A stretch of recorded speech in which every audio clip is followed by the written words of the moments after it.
The One Mic with Big Mike show starts in 5 minutes.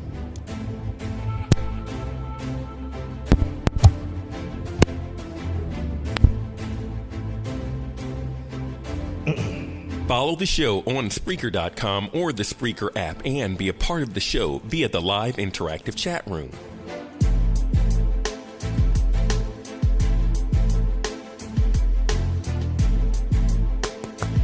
You can text your thoughts to 404-902-8104. Check out the Facebook live stream at facebook.com/OneMicWithBigMike. The One Mic with Big Mike show starts in 4 minutes.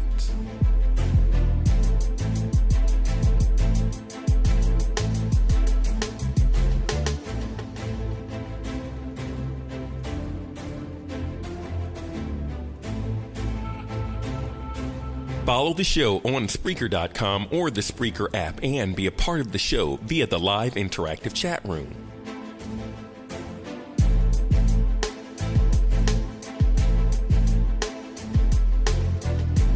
You can text your thoughts to 404-902-8104.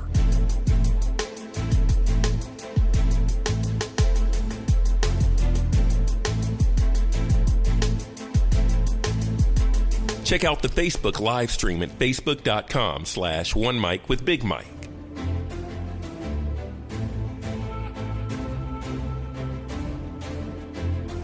The One Mic with Big Mike show starts in 3 minutes.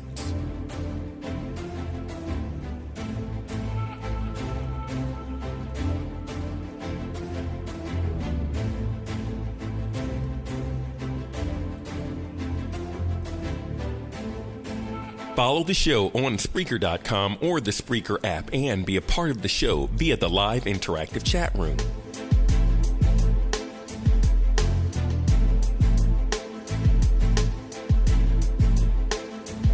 You can text your thoughts to 404-902-8104.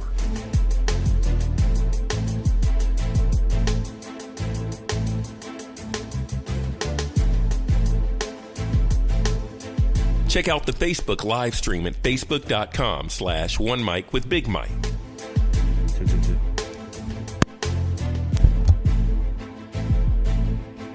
The One Mic with Big Mike show starts in 2 minutes.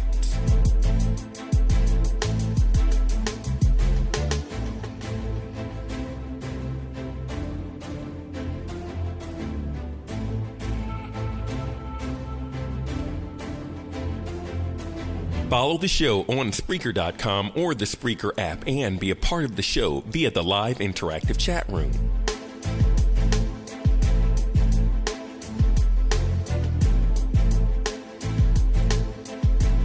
You can text your thoughts to 404-902-8104.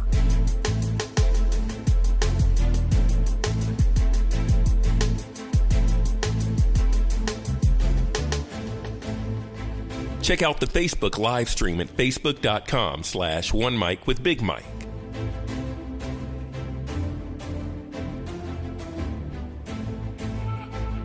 The One Mic with Big Mike show starts in 1 minute.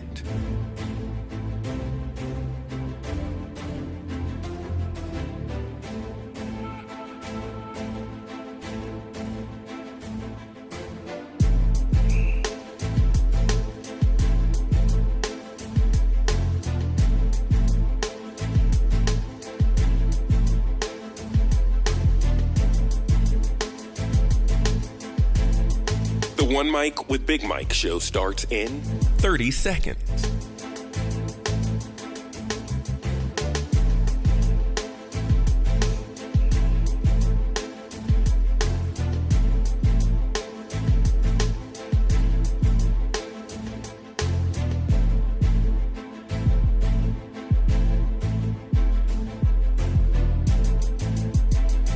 The One Mic with Big Mike show starts in 5, 4, 3, 2. One mic. I'm back. It's the One Mic with Big Mike show. Live. There ain't no goddamn tape. Interactive and on demand. One Mic. Yeah, a sports show. The best move of LeBron's career, man, was dragging his sweaty ball sack right across Draymond Green's the nape of his neck and getting that dude suspended. And so much more. What's going on right now with Donald Trump? This is America, and it tickles me to death when white people are so shocked and appalled by it. What? It's the One Mic with Big Mike show. Of course, it's like anything, like ammonia or you sniffing glue is gonna get you high. You've been warned. The One Mic with Big Mike show starts now. Here he is. He's real cocky, he's real loudmouth, he's real flamboyant. He don't cow down to people. Big Mike.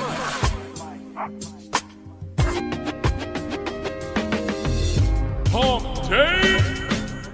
You know what it is, man. Hump Day here on the One Mic with Big Mike show. Of course, I am your host, Big Mike, being heard live right now on Spreaker.com, Spreaker.com, as well as the Spreaker app that's available at all your app stores for all your mobile devices. You can also hear your boy on TuneIn. And if you don't get a chance to stick around for the entire show, do not worry, man. All my shows are available on demand on all of the outlets I've already mentioned, as well as on iTunes, iHeartRadio, Stitcher, Google Play Music, and YouTube. If you want to get involved in the show, I do suggest that you do. You can do so in a variety of different ways. One, by texting me at 404-902-8104. Today is a day you're going to definitely need that number if you're a fantasy football player. I got my man Matt Lutovsky coming up at the top of next hour. He is the fantasy football expert from the Sporting News, so he joins me every Wednesday to get us get our lineup set and get us ready, tell us who to sit, who to start, who to grab off the waiver wires and things of that nature. If you want to talk to him, if you want to talk to me, text me at 404-902-8104. You can also leave your comments and questions and concerns below my Facebook live stream that's going on right now at the number one MIC, WITHBIGMIKE, my Facebook page. Make sure you give it a like as well while you're there. And you can get inside my live interactive chat room here on Spreaker. All you got to do is be listening via Spreaker or the Spreaker app. Click that little thought bubble icon you see on your streaming player. It'll get you right up inside the live interactive chat room. That way you can kind of go back and forth with me if you so do choose, or you can go back and forth with other people in the chat room. Do it how you want to, man. It's all good. As far as today's show goes, got a lot on tap. I've already mentioned my man Matt Lutovsky joining me at the top of next hour. As well as the bottom of this hour, as we do every episode, we take a little trip back in time where I do my one of my segments called On This Day. I give you guys some historical tidbits and factoids on sporting events or sporting landmarks that happened on this particular day in history. We'll do that at the bottom of the hour. As far as subject matter, the NBA kicked off last night. I was entertained. If Russell Crowe ever asks, I was definitely entertained. And we'll talk about that and a lot of things that happened around opening night. We got some NFL stuff we got to get out of the way, as well as a couple of little NCAA stories I want to talk to you guys about as well. But where I want to start today is in the NFL, kind of sort of. It's kind of a sort of an NFL situation. Let me turn my mic up a little bit. All right, there I am. All right, kind of sort of an NFL situation. The NFL owners meetings took place yesterday, and a few players were invited to talk about the anthem protest. I'm a person who is very skeptical of the whole thing.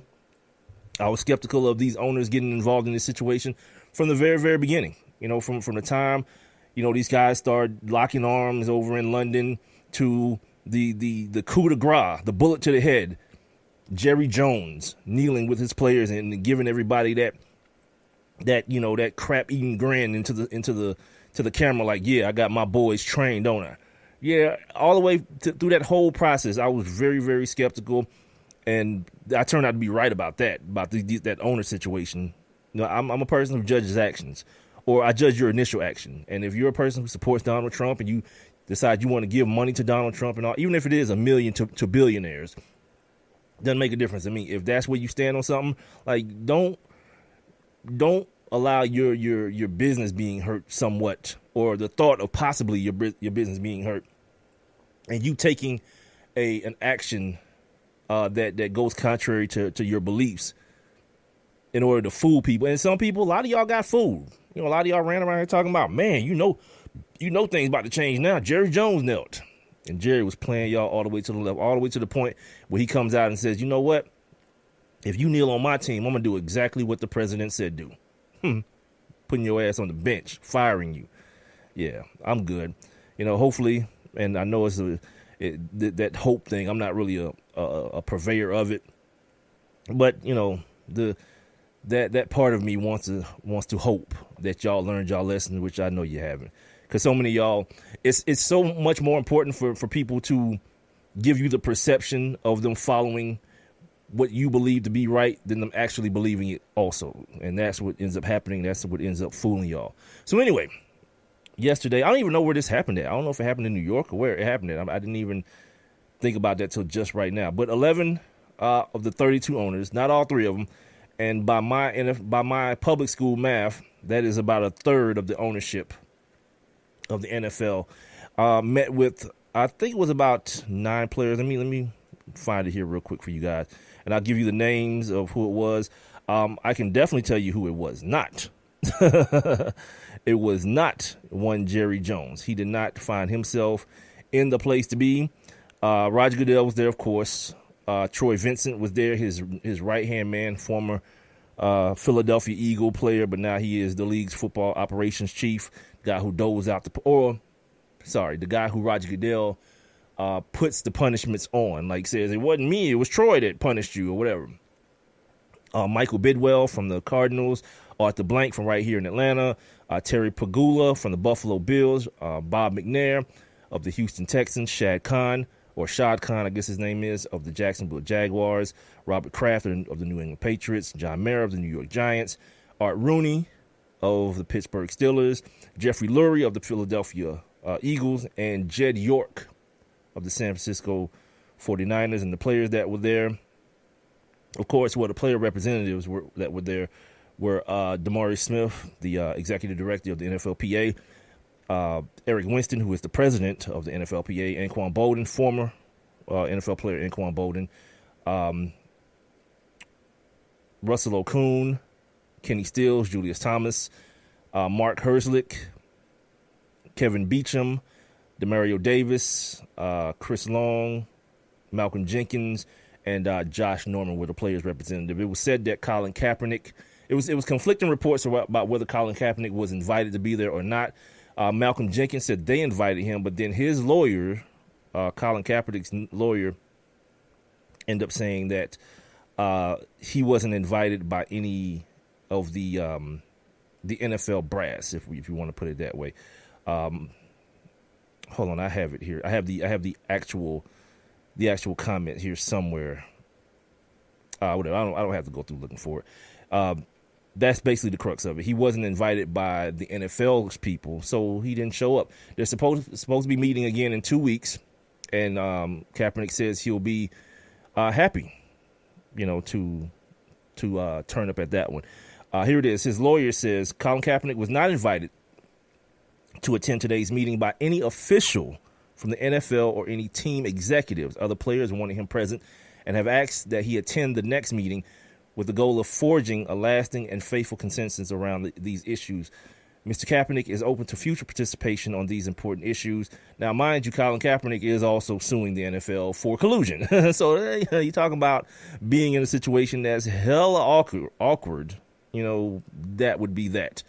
And I heard something very interesting today. Roger Goodell gave an address, a press conference, or whatnot. He was talking about a gamut of issues, about CTE, about this particular situation, the meeting they had yesterday. And one of the reporters asked a very, very simple but apropos question, one that should have been front of mind for any of them to ask. But only one young lady asked. I do not have her name because she didn't give her name before she asked it. They were just going around, like spraying around the press pool asking questions. But I did record it, and I wanted you guys to hear it. And I want to see if you guys hear what I heard. You personally, do you understand what they're protesting, and can you explain your understanding of that? Yes, they're very clear about it, and they're actually incredibly knowledgeable, articulate, and they've spent the time to go into the communities and talk about that. And so they really, truly understand it. They're talking about criminal justice reform. whether it's bail reform, whether it's talking about sentencing, mandatory sentencing. They're talking about changes that I think will make our communities better, that there is bipartisan support for across our nation and that need focus. They're talking about what we can do to support them to effectuate that legislative change. And that's, again, very, very positive. They're talking about equality issues, making sure that we're doing everything we possibly can to give people an opportunity, whether it's in education or economic, and what we can do to try to effectuate that. And we believe with the players that we can help them, we can support them, and those are our issues, national issues, American issues, that are all important to deal with. Now, all that sounds good, but I played for you guys on, I don't remember if it was Monday or, I think it was Monday. I played you guys some Colin Kaepernick sound from the very beginning of his protest and what he said it was about. And one of the things that he spoke to very, very specifically was police brutality and the fact that cops are murdering people in the streets. This year, 2017, the amount of cop killings has already surpassed what they were in 2016. That's an issue. Not to mention just the killings, but the brutality in and of itself. And if you listen to that clip, it was 1 minute and 5 seconds of it. That was the entire answer. I didn't cut anything. I didn't edit anything. That was the entire response. He mentioned education. He mentioned equality. He mentioned reform as far as minimum sentencing. But he didn't mention the actual initial crux of these protests, which is police brutality. To me, that's a problem.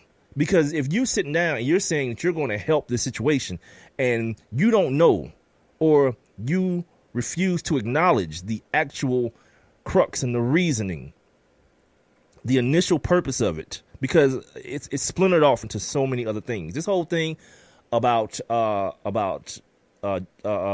sentencing reform and bail reform, that's brand new. He and Doug Baldwin, they put their signature on a letter to, I guess it was to Congress, I believe.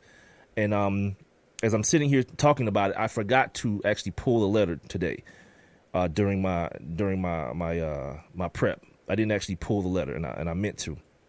But anyway, this letter was just done yesterday, so this isn't something that these players have been kneeling about, and maybe some of them have been. You know what I mean? But this wasn't something that was verbalized until just recently. I don't know if it should bother me the way it does. Maybe you guys can tell me if it bothers you guys the way it does me. That this whole thing has been so diluted and so individualized to whatever people feel like making it about. People make it about Donald Trump. People make it about these owners. People are making it about, the educational system, and all those things are important. They are. But I think, and my gut feeling is that this whole meeting thing is a ruse. Yeah, okay, we'll put some money into you guys going out and speaking at schools and doing ride-alongs with police and all this kind of stuff. We'll put money into that if, wink, wink, y'all stand y'all black asses up. This is what we need to happen. Because this is what's causing us the issue. So if we as the NFL can get a double win out of this, we can look like the good guys that were going into the black communities and doing all these good things with our players and move away from you guys kneeling and fists in the air and locking arms and all this craziness.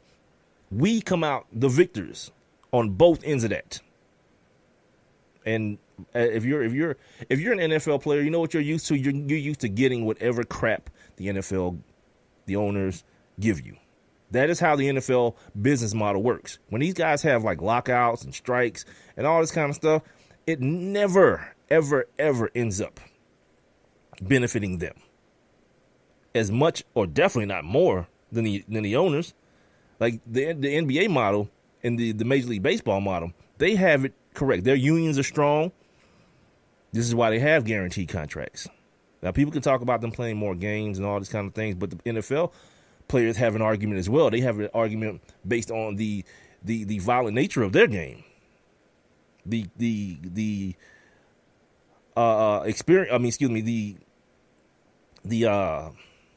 length of their career, the career length, the shortness of the career length that they experience.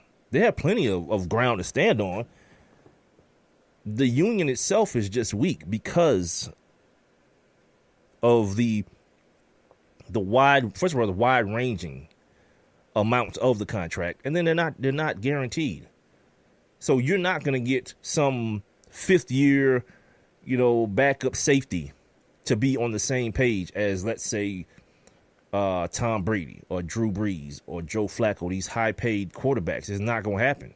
These are guys who can afford to be like, all right, you know what? We can wait the NFL owners out. These other guys are saying, hold on, man. I got my mama house to pay for. I got my house to pay for. I got a couple cars to pay for. I'm in this business venture with my homie who approached me with this business venture. I got overhead, cuz. Plus my kids. We got to get up out this. We got to get up out this strike or lockout or whatever it may be soon as possible.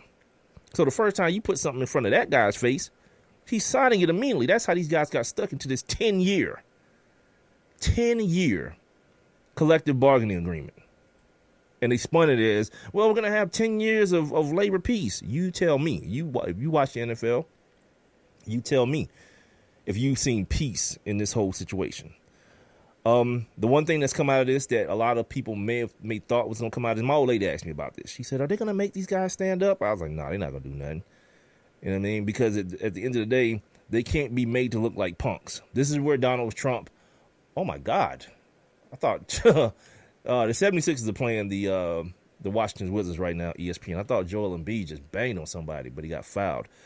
We'll talk about the NBA here coming up, maybe next segment or the segment after. But the thing that these owners don't want to do, they don't want to look like punks in front of their players. Like Donald Trump is punking them into doing something they don't necessarily want to do, or not saying they don't want to do, but something that wasn't their idea. So when the idea came about, this rule change or the wording of this mandate came up where it says they should stand for the national anthem, changing it to must. Well, this came on the heels of a Donald Trump tweet saying that, yeah, it's about time y'all listen to me. Good. Do what I say do. So then Roger Goodell comes out and says, no, I don't think we're going to make any changes. And now they had the meeting with the players. And the meetings are still going on. The owners' meeting is still going on. But the players have since, dispersed. And they seem to be very assured that no rule will be coming forcing them to change this rule. We'll see. Again, I don't trust anything until things get done. That's the Bernie Mac. Shout out to Bernie Mac. A motto. Don't believe ish till ish happen.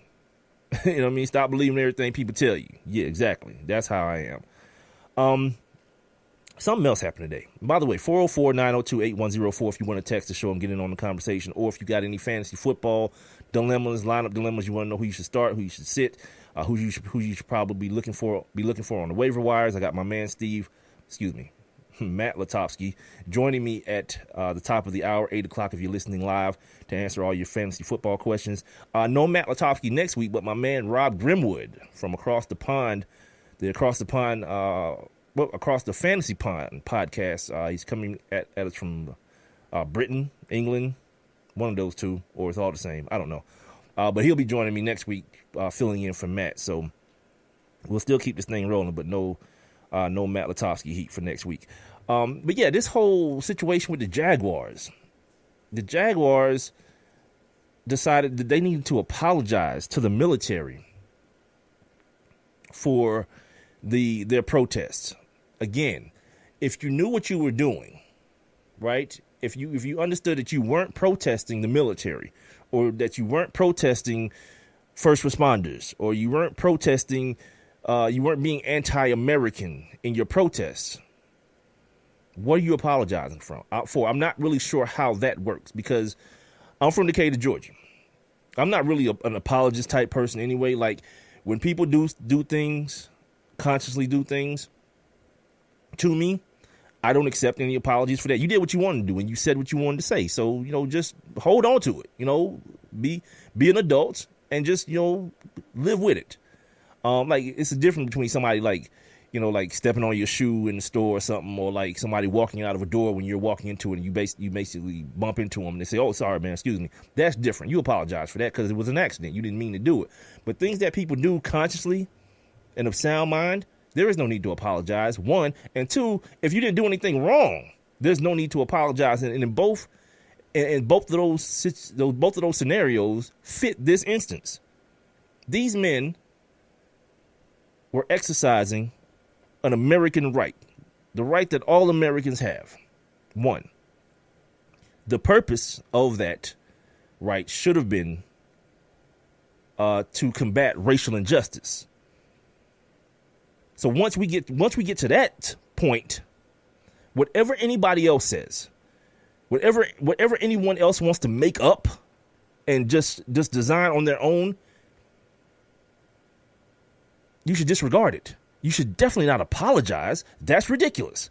I apologize for believing that police shouldn't kill black folks for no reason and be able to go back home and not serve any punishment for it. See how stupid that sounds? That sounds mad, ignorant, and stupid. So once again, this whole Shad Khan thing, I'm over it, man. You've planted your flag. And people say to me, well, you act like people can't change their mind. Yeah, in my experience, it really seldom works that way. Especially when you're talking about adults. Like when you're an adult, you are who you are. You usually believe what you believe. You know what I mean? Now that doesn't mean people shouldn't be able to learn. That's different. Like if I am unaware of a fact and someone else can bring me up to speed on that fact, that's me learning. But there's certain things I believe. Like I just believe it to my core that I don't owe nobody no respect. If you earn it, you get it. And I put that same type of thing on myself. I'm definitely gonna probably go to my grave with that. I've been that way since I was a child. Me and my dad had many arguments about that. That whole like it is because I say so. No, you can be wrong. You can be old and wrong too. Yeah, you don't get to automatically be 100% right about everything because you old. That's ridiculous. Shout out to my man I Am No Dose checking in. He says in the chat room, blacks protesting anyway is anti-American with many people in this country. Yes, and he means you Caucasians. He's talking about you. Yeah. And I mentioned this on Monday. The reality of the situation is black people have been, quote unquote, unoppressed, free for a lot shorter time than black people have been in bondage in this country. Believe that. So the whole notion of, oh, it's been so long ago, can we just move on? You want to move on. You know, and if you do want to move on, fine. But here's the give and take to that. If you want me to just just forget about slavery, how about you give back all the benefits that you got from that state of being in this country? How about we do that? You give back all the privilege you got, all the head start in this country you got because slavery existed, and I'll just forget about it. And we'll call it even and we'll move on.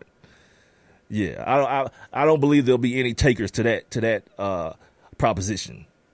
Yeah, it's one of those things. It's easy to say, man, when you benefit so greatly from something and have benefited from it for so long, giving it back is almost impossible. And we as black people have definitely found that out. I don't want to say the hard way, but yeah, we've learned that, and we continue to learn that each and every day. And some of us have to go through things before we actually learn it. Some people have to, like my man Paul Mooney calls it, our N-word wake-up call. Some of us have to get that N-word wake-up call to believe, like, so that you honestly believe that, yeah, this is America. And in America, you just an N-word. If you got money, you just an N-word with money. If you broke, you just an N-word that's broke. If you got a certain talent, you just an N-word with talent. We find it out every Sunday, don't we? Nowadays, we learn that every Sunday.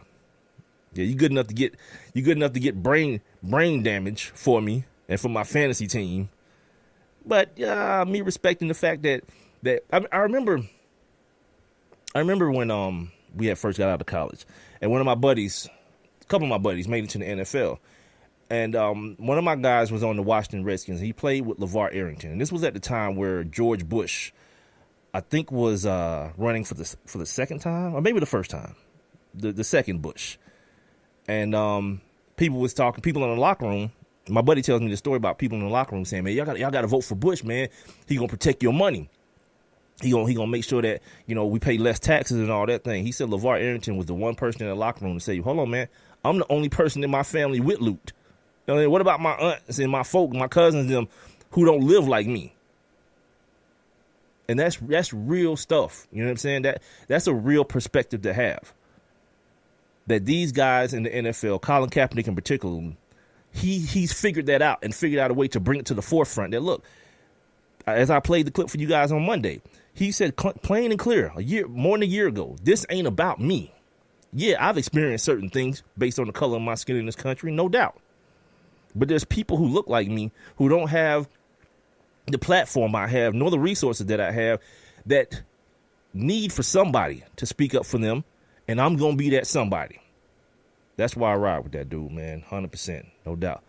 Like I said, there is the matter of his collusion lawsuit, and the fact that I thought about this today because I was looking at CNN today, and the thing I thought about was that Colin Kaepernick, if he wants to, at a certain point, and I think he's gotten to that point, it feels like it, that he knows the football thing is over. But do you realize, like, where he's at right now? Like, now, there is a younger person for these news outlets to call when something goes down in the black community. They don't always have to call Jesse Jackson and crooked ass, well, he's a crook too, but crooked ass Al Sharpton and these cats to speak for all of us. You have somebody who's actually hands-on in the community. And he's not just out here at these marches and at the places where he can be seen. He's places where he's not being seen doing things. Like, you might see, if you follow his I Know My Rights, at I Know My Rights on Twitter, well, you see the pictures there of the things he's doing, but he ain't posting them. They ain't on his Twitter. You know what I'm saying? Ain't a bunch of news crews. You heard my man Dave Zirin, who I'll talk about here in the next segment as well. My man Dave Zirin from Edge of Sports, the Edge of Sports podcast. He was the last person, from my account, the only reporter to talk with Colin Kaepernick at one of his events. And that was only because, you know, he's a big-time public supporter of what he's doing.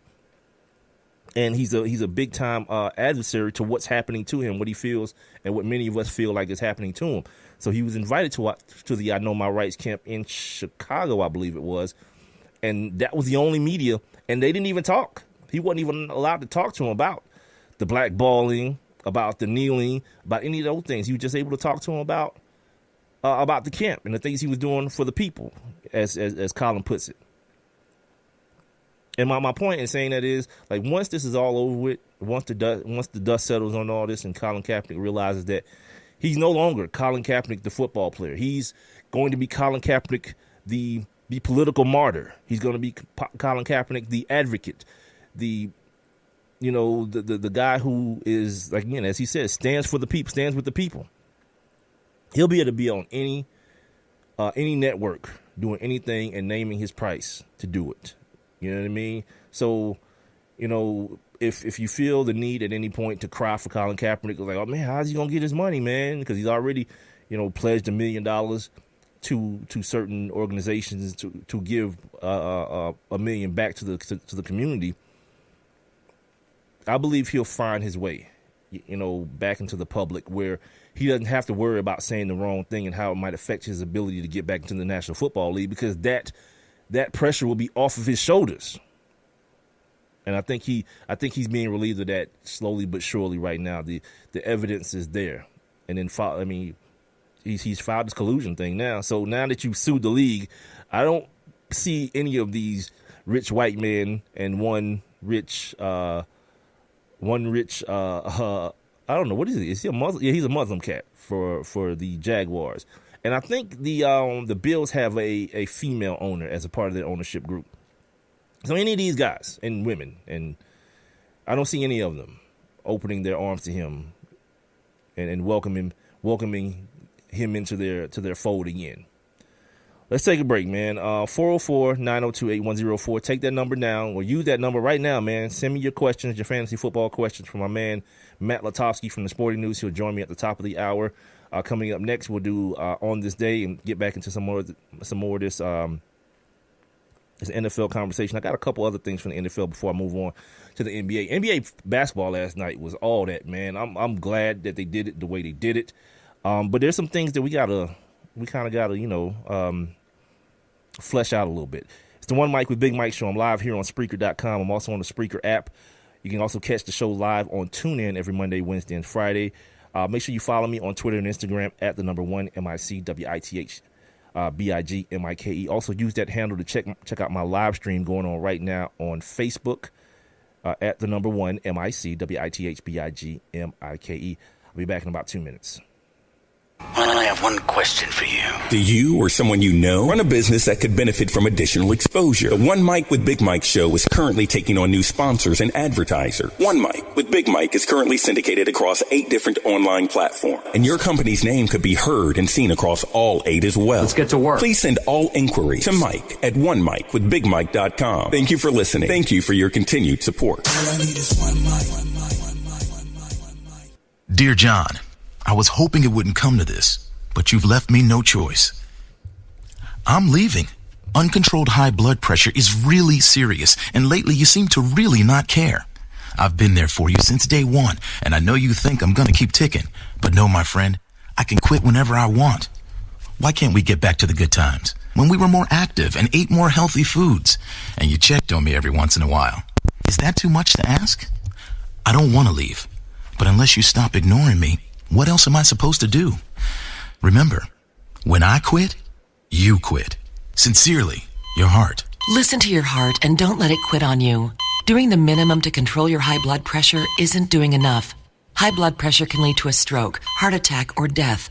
Get your blood pressure to a healthy range before it's too late. For help keeping yours at a healthy range, text PRESSURE to 97779. A message from the American Heart Association, the American Stroke Association, and the Ad Council. And now, back to One Mic. What are we waiting for? Let's get to it. With Big Mike.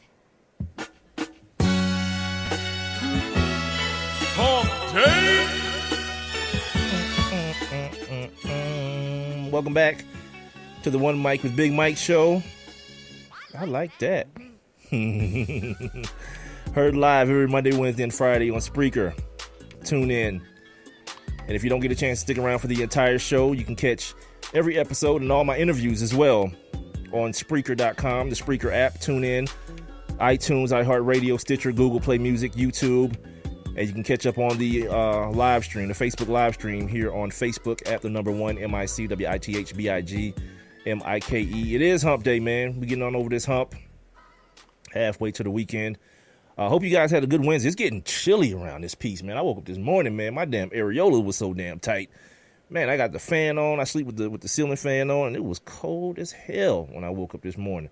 One of those, like, I'm not getting up out this damn bed, but, of course, you don't make no money in the bed unless, you're one of those ladies of the night, which I'm not, unfortunately.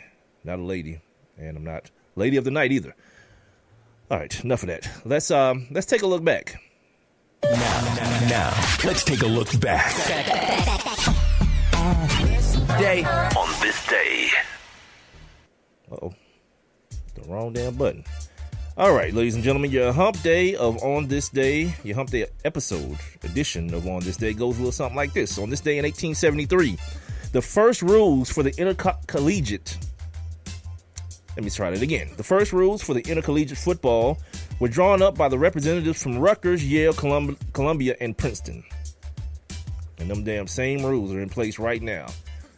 It went from a nothing organization to a $1 billion organization, and nothing's changed with the rules. How about that?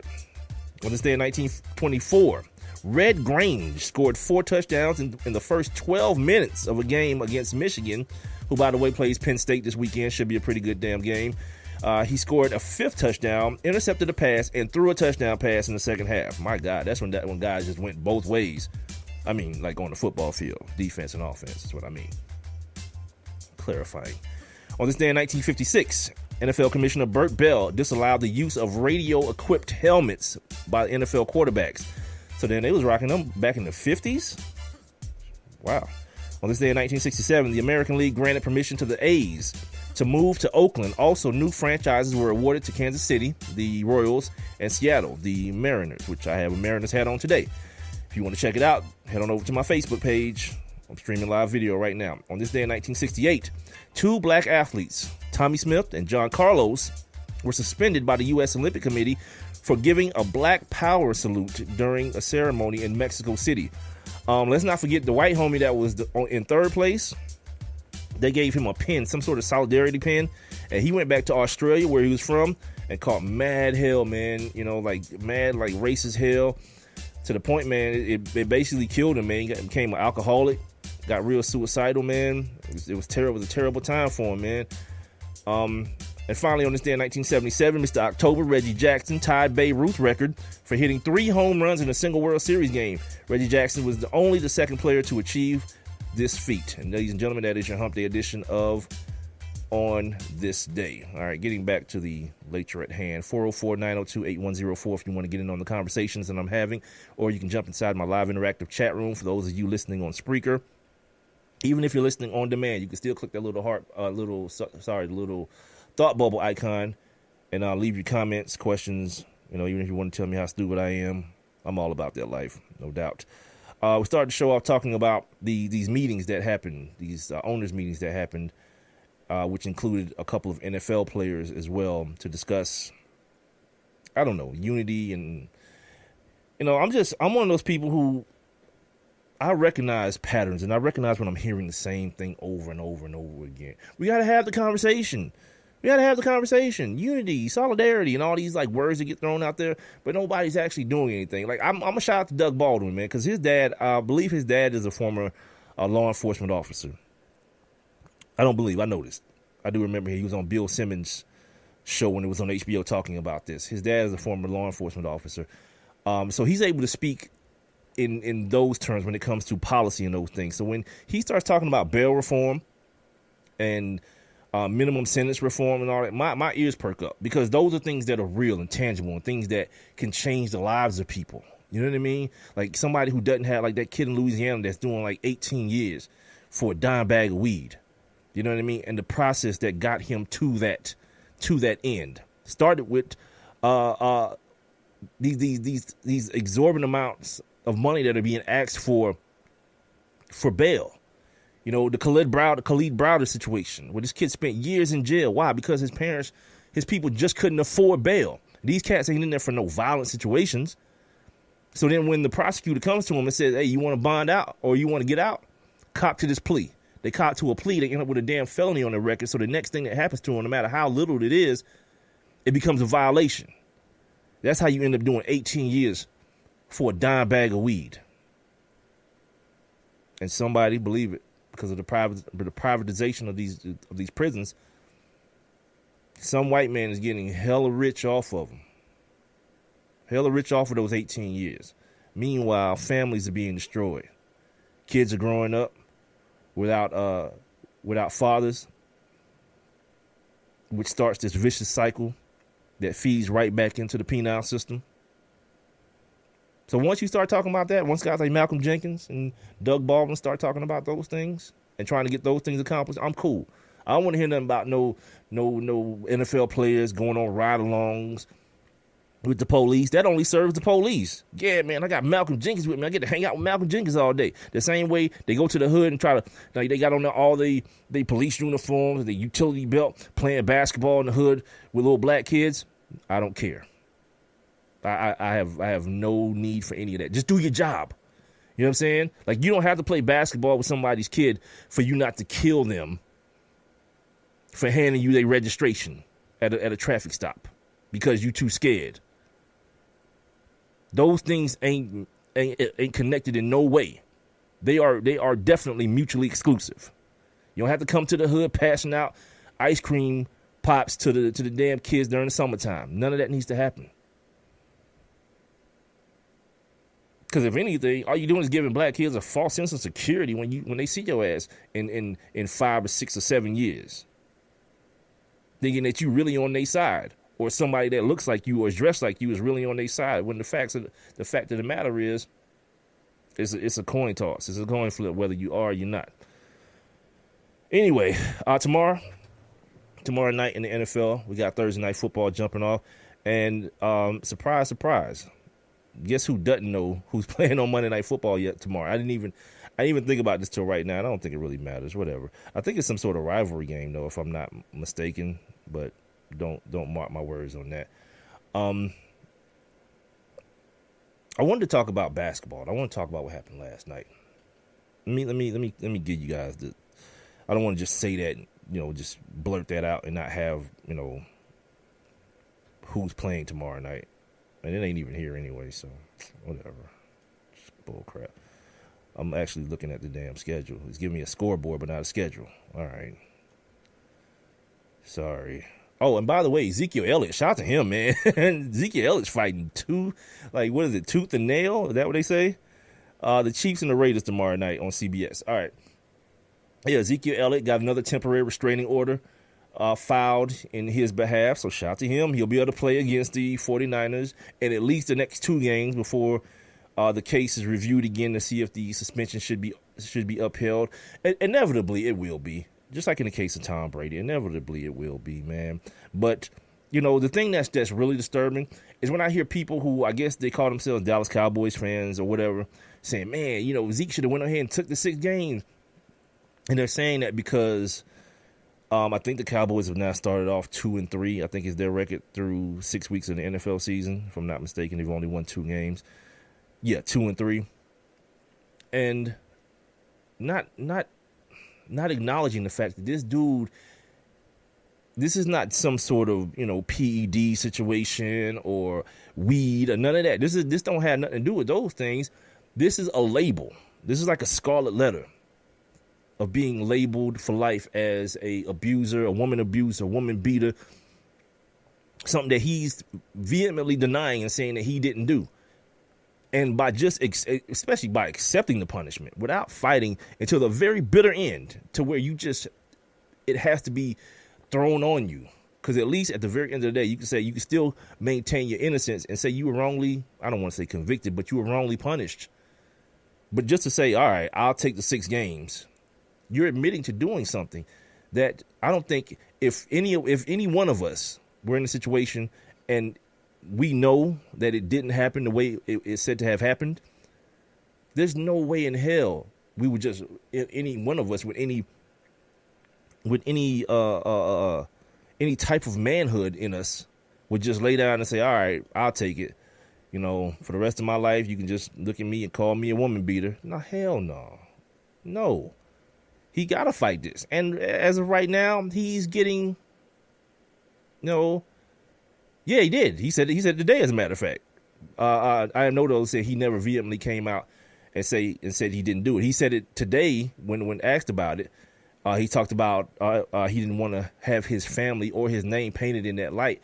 And then he also said it in the well, not he. I don't think he said it in this time, but during the initial, I don't know, the hearing or whatever, his lawyers vehemently denied it. And he said before, during when all the stuff came out after the draft, he said she's lying. None of this stuff ever happened. He said it in writing. He said it verbally. I don't think he's saying it every week, but yeah, he has said it before. And whether he has or not, I think him fighting it says that. You know what I mean?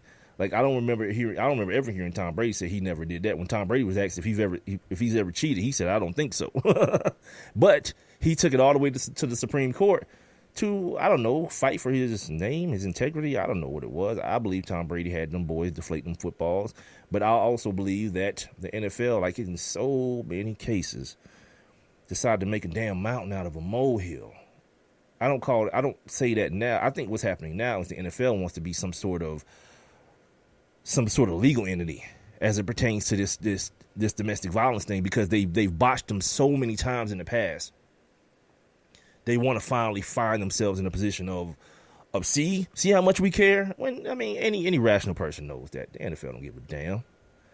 You know what I mean? It's about protecting that shield. They don't care about the players. They don't care about whether or not the players are beating their wives. Because the thing that's going to happen, and I've said this many, many times before, the thing that they're being very protective of is the women who have been victims of not only domestic violence, but there are a couple of women who have watched their men deteriorate right in front of their eyes. These men, I never can remember this kid's name, man. The kid from Georgia. He went to the University of Georgia and played some years in the league. He killed himself, blew his brains out in front of his woman and his twin boys. And his woman said, "No, my husband isn't that guy." She had his brain tested. Guess what? CTE.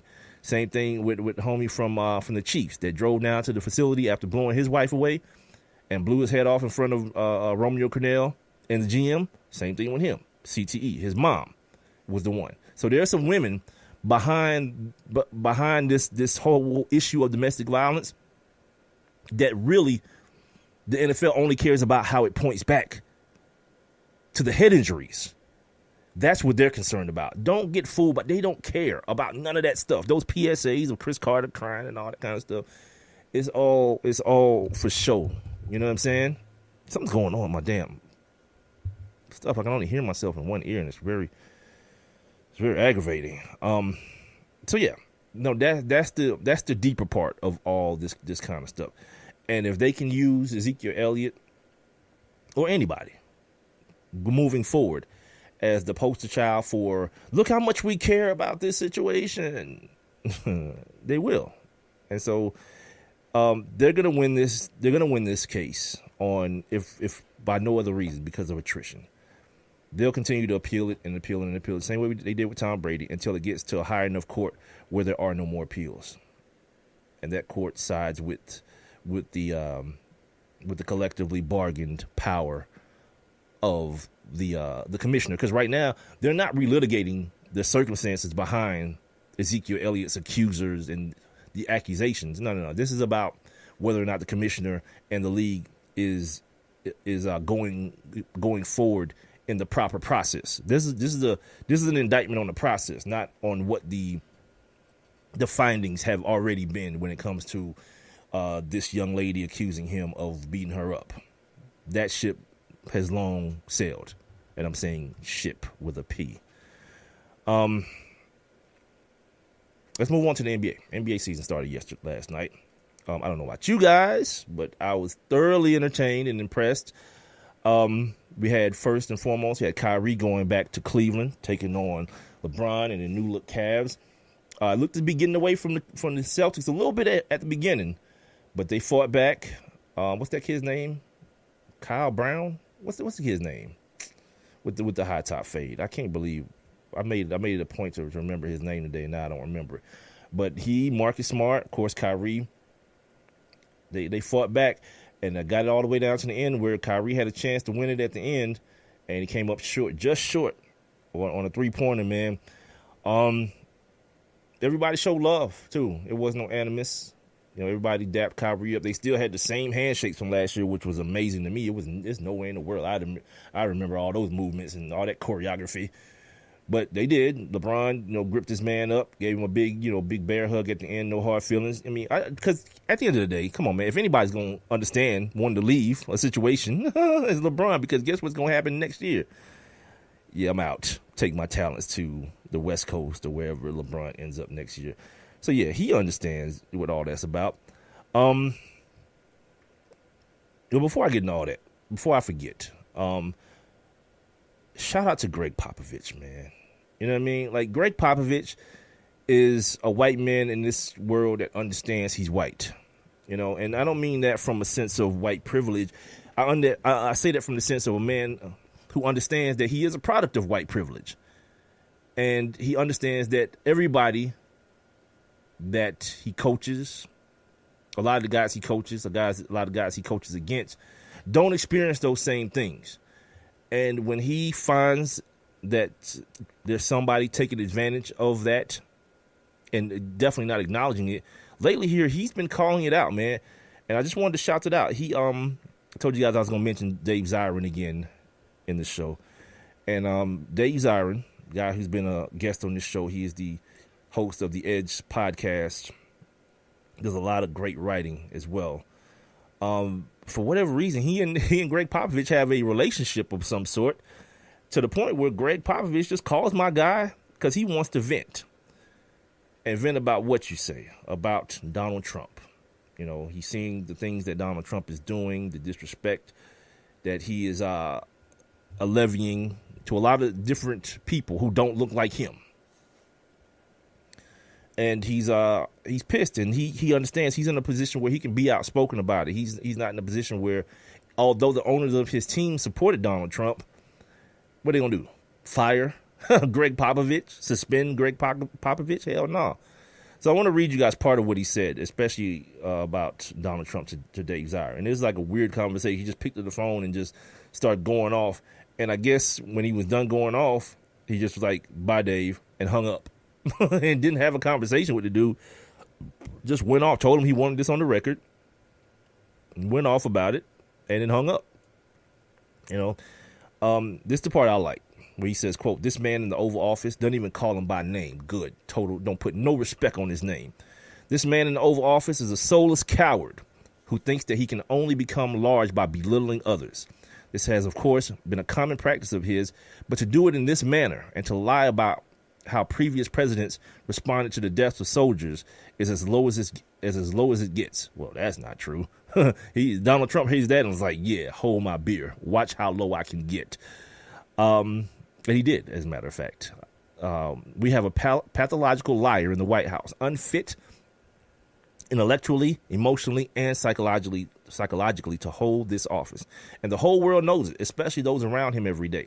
The people who work with this president should be ashamed because they know better than anyone just how unfit he is. And yet they choose to do nothing about it. This is their shame most of all. Shout out to Greg Popovich, Coach Pop. I'm not a big Greg Popovich fan. I think that whole stick that he does with the reporters at halftime is kind of played. You know what I mean? Like, just, you know, these people out there trying to do a job, man. They're not asking you for the codes to the nuke. They just asking you, what do you think your team needs to do better defensively in the second half to, to maintain this lead or whatever. Simple questions, man. And he kind of like gets real, a-holy about it, and that's the part that I guess now I have to accept because I think I'm liking Popovich. I think Popovich is my guy, man, because he could just as easily just not say anything, man. This is a guy who I didn't even notice till just now, and also basically if you don't know what he's talking about, when asked about these soldiers, these Green Berets that died like 2 weeks ago in Niger. People keep saying Niger. For some reason lately, that's the pronunciation of it. Niger in Africa. They got killed and ISIS killed them. Some sort of ambush or something like that. And took the president or your president or somebody's president, the guy who's calling himself the president, 2 weeks to even mention it in any way, shape, or form. And when he finally did, and somebody questioned him about it, he decided what he was going to do is what he always does, find a way to blame Obama. Well, you see, the thing that I'm doing is something that Obama never did. And when somebody said, how do you even know that? Well, I don't know. Somebody told me that. Then he started blaming somebody else. My generals told me that. So this is what Greg Popovich is talking about. And I didn't know till just, I think, this morning or maybe yesterday morning that Greg Popovich is actually a veteran. You know what I mean? So even more so, he has as much a platform or even more of a platform than anyone to speak on this, because for all the talk of disrespecting the veterans and disrespecting the military, well, you got a guy here who is a part of that club who's saying, no, hell no. The disrespect is the fact that this guy is even able to wear the term of president. And he was asked about, or I heard Dave Zier on the radio this morning, on Dan Le Batard's show this morning, he was asked about Pop possibly not coaching Team USA because he's now the coach of Team USA, and he said something very apropos. He says no, because he's still a patriot. He still respects the office of the president of the United States. He just has no respect for the man in the office, because and he said something that really rang true to me that I just said earlier, that respect is not given, it's earned. And he hasn't earned any. And I was like, yeah, I was in my house by myself clapping about that. I was like, you damn right. You know what I mean? That dude. I was that dude today talking to the TV. Don't forget, a couple minutes away from my man, Matt Lutovsky from the Sporting News, my fantasy football expert, joining the show. If you got any fantasy football lineup questions, text them to me at 404-902-8104. You can also jump inside my live interactive chat room and get them through there as well. If you want to, you can drop them here under my Facebook live stream on Facebook at the number 1 MICWITHBIGMIKE. And I'll try to make sure I check them. But for whatever reason, man, I can never see the stuff until after the show is over. So if you're wondering sometimes why when you comment on something that I've said and I don't say anything back, it's not because I'm ignoring you. It's just because I I don't know why they don't pop up until after the fact or whatnot. I'm going to try to pull them up here on my phone and see, because like I see some things on my phone right now, but they're not here on the computer for whatever reason. Anyway, weird. So anyway, back to last night's basketball, and we'll get to more of this stuff regarding last night's games after I talk to Lutovsky before we get out of here for the night. Chicago's playing later on tonight. They played the Spurs, and I'll be in bed for that one. I'm not staying up late to watch that garbage. But Chicago will be without two of their players, Bobby Portis and Nikola Mirotic.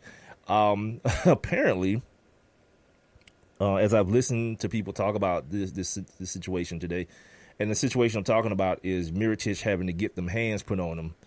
Bobby Portis put them paws on this dude and broke his face. if in a general sense of saying it, he just broke his damn face. Had to put this boy in the hospital. I've heard it described as a cheap shot, but from what I understand, they were face to face and shoving, and there's already been a little bit of bad blood between the two guys because they both are competing for the same position on the team. And even I think Peter Vesey said that Mirotic probably deserved it. So Bobby Portis got 8 games for that. And I'm thinking to myself, like, dude, somebody owes somebody an apology. And I don't think it's Bobby Portis that owes the apology. I think Nikola Mirotic owes the apology. Like, you ran up on me and you know you couldn't fight, bruh. Everything you got, you deserved. You know what I mean? Like, don't be the tough guy because you believe it's going to be one of those NBA things where we start shoving and people going to run up in here and start pulling us apart. No. I'm going to introduce you to these paws before that happened. And, yeah, it went all the way live. So shout out to Bobby Portis, man, not taking no jump. and Nikola Mirotic is going to be gone for. He's going to be out of the lineup for a minute, man. And this is a contract year for him, so he's got some things to prove. In the next segment, after we talk to Matt Lutovsky, we'll talk about the actual games themselves. Well, not really the games themselves. We'll talk about a lot of stuff that happened around the games. Big injury last night to Gordon Hayward, the newly acquired forward for the Boston Celtics. Gruesome injury. I don't necessarily want to talk about the injury itself because it is what it is. These guys play professional sports, and injury is a part of it. But I want to talk about the reaction. I mean, like, not just to him, but this reaction that I've been seeing lately in sports when people get injured. It's not a death, ladies and gentlemen. It's not a death. We're talking broken bones, maybe a torn ligament here or there. Medical science has advanced way beyond these things becoming career-ending, and definitely not life-threatening. Like maybe last year, the situation with Teddy Bridgewater, who I believe right now is off of the PUP list, so shout out to Teddy Bridgewater on the way back. They actually said Teddy Bridgewater, the leg injury that he suffered, could have killed him if they hadn't gotten to him in time. That's a rare case. Most of the time when we talking about it, it's just a guy that's in pain. He's going to be sad. He's sad. He's not going to be able to compete with his teammates.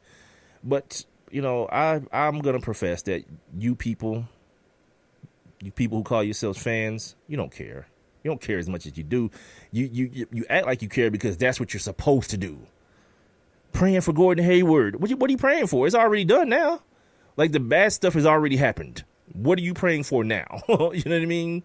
That's ridiculous. Did you pray for him before the game? Did you pray like, oh, God, please don't let Gordon Hayward break his ankle or dislocate his ankle and break his leg? That would probably have been more apropos before the game. Not after the man sitting there with his foot turned backwards.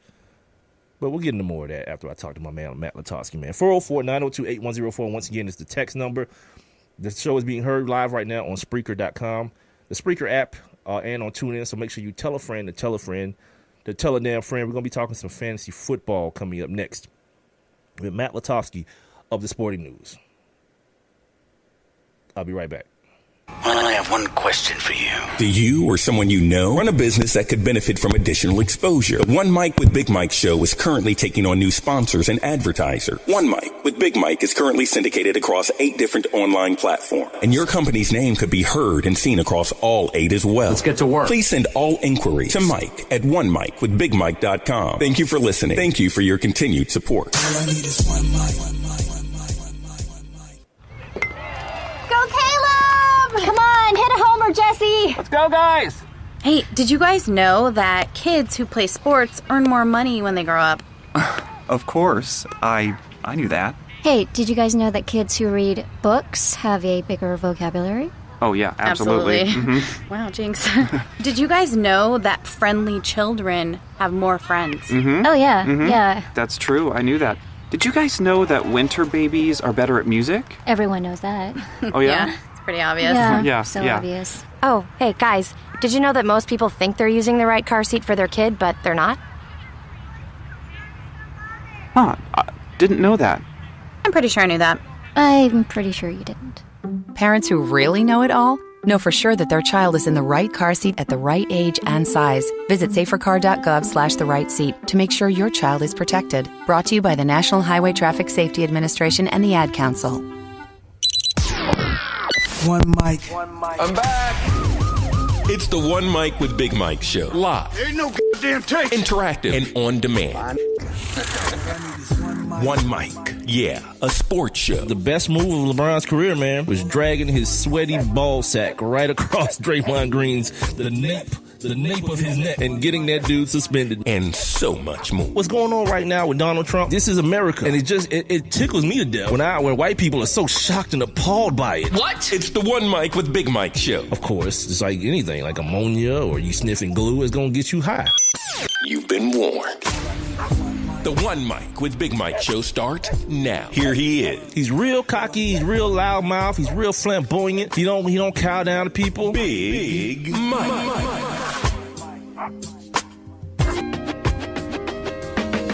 Hump Day. It is Hump Day, and this is the One Mic with Big Mike show. We're getting on over the rest of this damn hump. Halfway through the show right now. Don't forget the show can be heard on demand if you miss any portion of it on Spreaker.com, the Spreaker app, TuneIn, iTunes, iHeartRadio, Stitcher, and Google Play Music. I got my live stream going on right now on Facebook Live, so head on over to my Facebook page if you're one of those people who like to watch at the number one, MICWITHBIGMIKE. It is fantasy football time, so if you want to find out who you should start, who you should sit, who you should be trying to look for on your waiver wire, send me a text right now to 404-902-8104, or you can jump inside my live interactive chat room and ask your question there, your lineup question there as well. And without further ado, from the sporting news, I want to bring in my fantasy football expert. He goes by the name of Matt Lutovsky. It's time to talk fantasy football. Let's have some fun. Let's go. It's time to get those lineups set. End zone caught. Touchdown. Yeah! Yes, sir. With Matt Lutovsky of Sporting News. Put him on the board. Championship. On One Mic with Big Mike. You can follow Matt personally at Lutovsky, MLutovsky, or send your fantasy football questions that you don't get in today on this show to SN_fantasy. Matt, what's going on, my man? I'm doing good, man. How you doing? I'm making it, trying to do what I do. How'd you do last week? Last week was a pretty good week. Carson Palmer went off for me, so that was nice. Mm-hmm. And Baltimore defense is just getting cheap return touchdowns out of nowhere. So I'm not going to apologize. I don't got to give them back. And I'm just going to take it. I should have had 6 more. Should have had 8 more. But that Austin Jenkins fumble was not a welcome sight. But still did all right. Yeah, I want to ask you about that. I want to tell you something about that. But first, I got to get your opinion on something. What's your verdict on tilapia? On what? Tilapia, the fish. Oh, the fish, the food? So I don't really like fish or much seafood, and I don't know if I've ever eaten tilapia. I don't know a ton about it other than the former governor of North Dakota, the neck of the woods I'm from, had a tilapia farm for a while, but that's about all the insight I can offer on tilapia. Yeah, there's like this rumor going around on black social media that it's not a real fish, and I kind of put it out there on my Facebook page yesterday, and this weekend, I got some real interesting comments because I had some in the refrigerator that I was going to make some fish tacos. Well, I did make some fish tacos with on Saturday that were delicious, but I wanted to get people's idea about what they were. So since you were coming on the show today, I wanted to branch out a little bit because black folks got some real strange what are they called, superstitions when it comes to certain things. How it's not real fish, it's government manufactured and all that. I don't know. You season anything well and batter it and fry it. I'll pretty much eat it. You know what I mean? Well, But, I mean, I guess my story of the former governor of North Dakota having a tilapia farm would back that up. Then that it's all a creation of the government. But yeah, I don't think I'd ever heard that one before. So that's a new one for me. I guess I got to get on Black Twitter. well, too late now. Yeah, trust me, it was delicious. I had some red cabbage slaw with it. It was awesome. So yeah, let's talk last week. This is what happened to me with Safarian Jenkins. Apparently, somebody was listening to the show, which is a surprise to me that anyone was, but whatever, and heard what you told me about Safarian Jenkins. And I know it happened that way because before I talked to you, he was there. When I finished talking to you and the show was over, he was gone. So I had to ride with my man from the Titans, whatever. And I saw what Safarian Jenkins did. I even saw him get robbed. And also, the Adrian Peterson question from last week. Now, I want to get, because this is what I told the people on Monday, right? I know people wanted to get all riled up. Oh, I told you Adrian Peterson, he still has it. But I had to remind people, Matt, that I'm from an era that saw Emmitt Smith get a couple 100-yard games with the same team, too. And that ain't mean he had it. That just means he's an all-time great. And I believe all-time greats always have a little reserve in the tank. Brett Favre, Adrian Peterson, if you're great, you always have a little something left. I want to ask you this about Adrian Peterson. Do you think it's sustainable at least until David Johnson gets back? No, I don't. However, that said, I think he's in line for a good week this week because the Rams are one of the worst run defenses. I think they're giving up either the most or third most, somewhere in there, top 3 fantasy points to running backs this season. So he's in a good position to kind of have another good game. But, you know, if you look at last week's game, he had the big run early, got in the end zone right away, and Jameis Winston got hurt, and it just turned into a blowout. You know, obviously Tampa came back at the end, but it sort of was set up perfectly for him. He got all these carries, got another short touchdown. So credit to him for, you know, having the big run early. But after that, it was sort of like a game where if any running back's in the situation, they're going to put up numbers. So, no, I don't think it's sustainable. I don't think he's back, quote unquote. But another favorable matchup this week. He's got a couple more favorable matchups coming up for them after their bye. You know, the Niners are in there, some other good matchups. So just by that, virtue of that, he might do okay. And obviously the running back position being so watered down and guys getting injured, and it'll keep happening more and more going forward. I wouldn't be surprised if he's playing for fantasy teams most weeks, but he's definitely going to throw out some bad weeks in there. Shout out to you for being a sensible human being and not being a slave to the moment. On the other side of that coin, though, what about with him gone now? We saw Mark Ingram have even bigger numbers for the New Orleans Saints.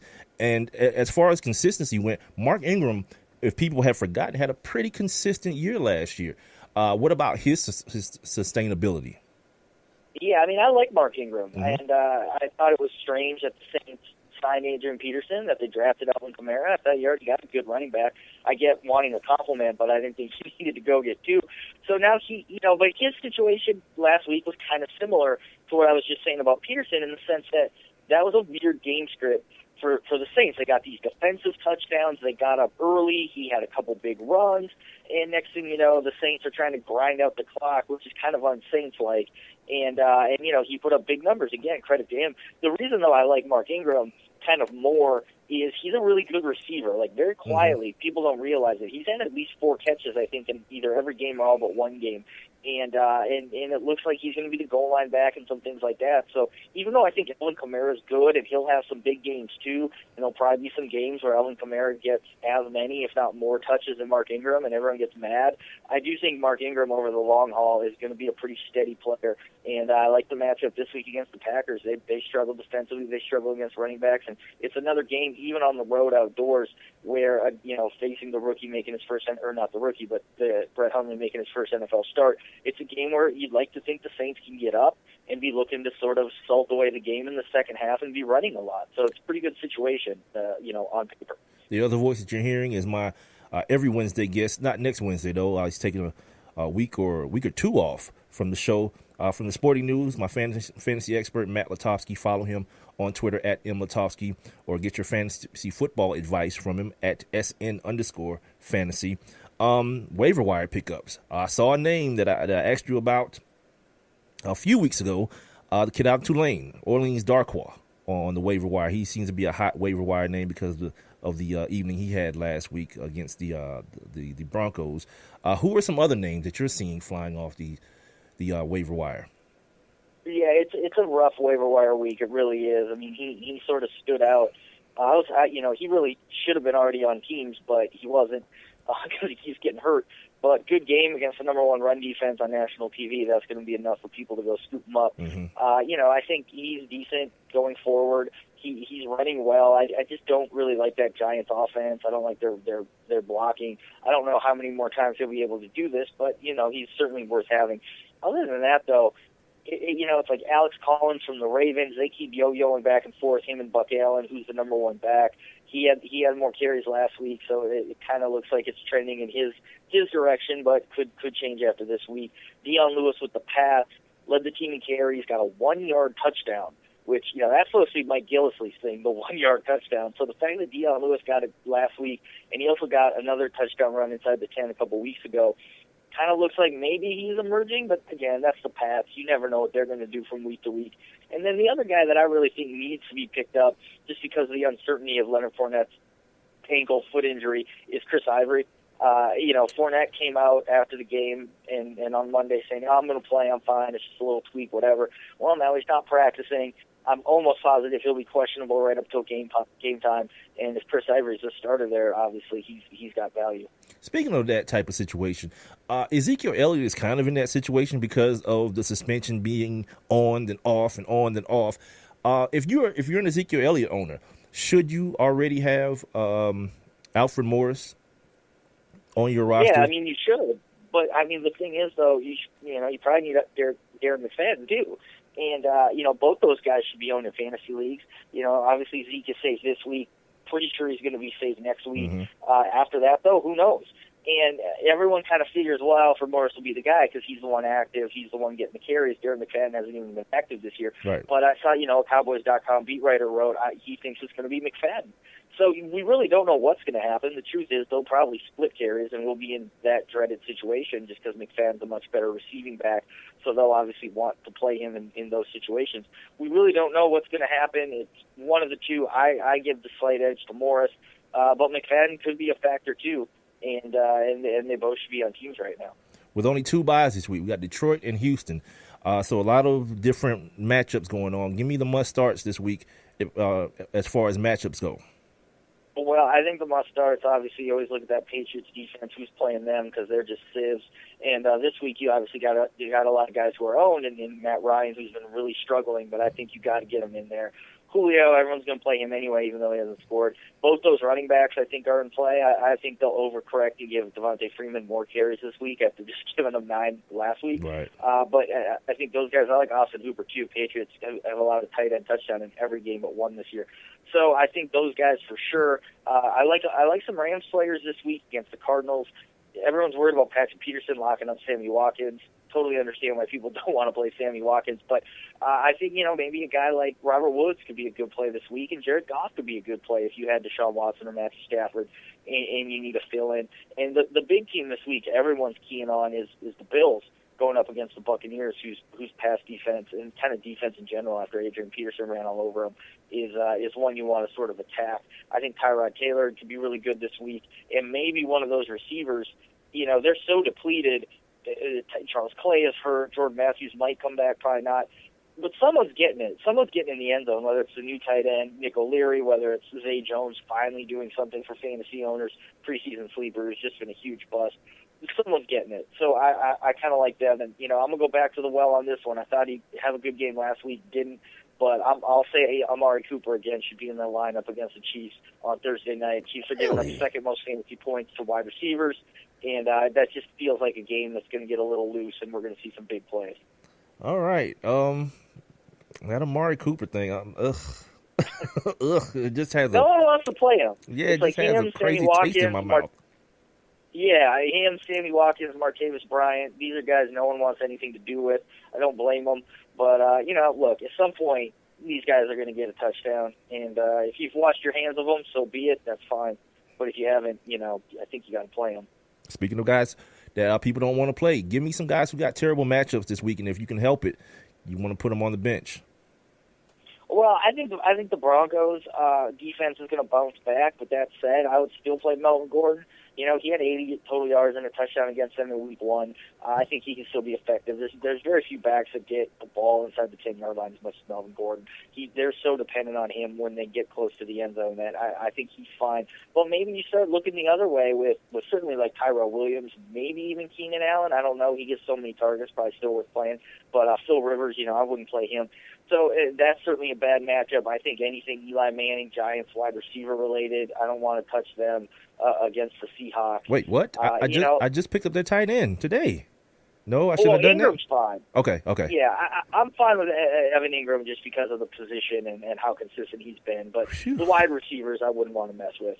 And I think you look too. That Rams-Cardinals game I mentioned. I like the Rams on the other side of the ball.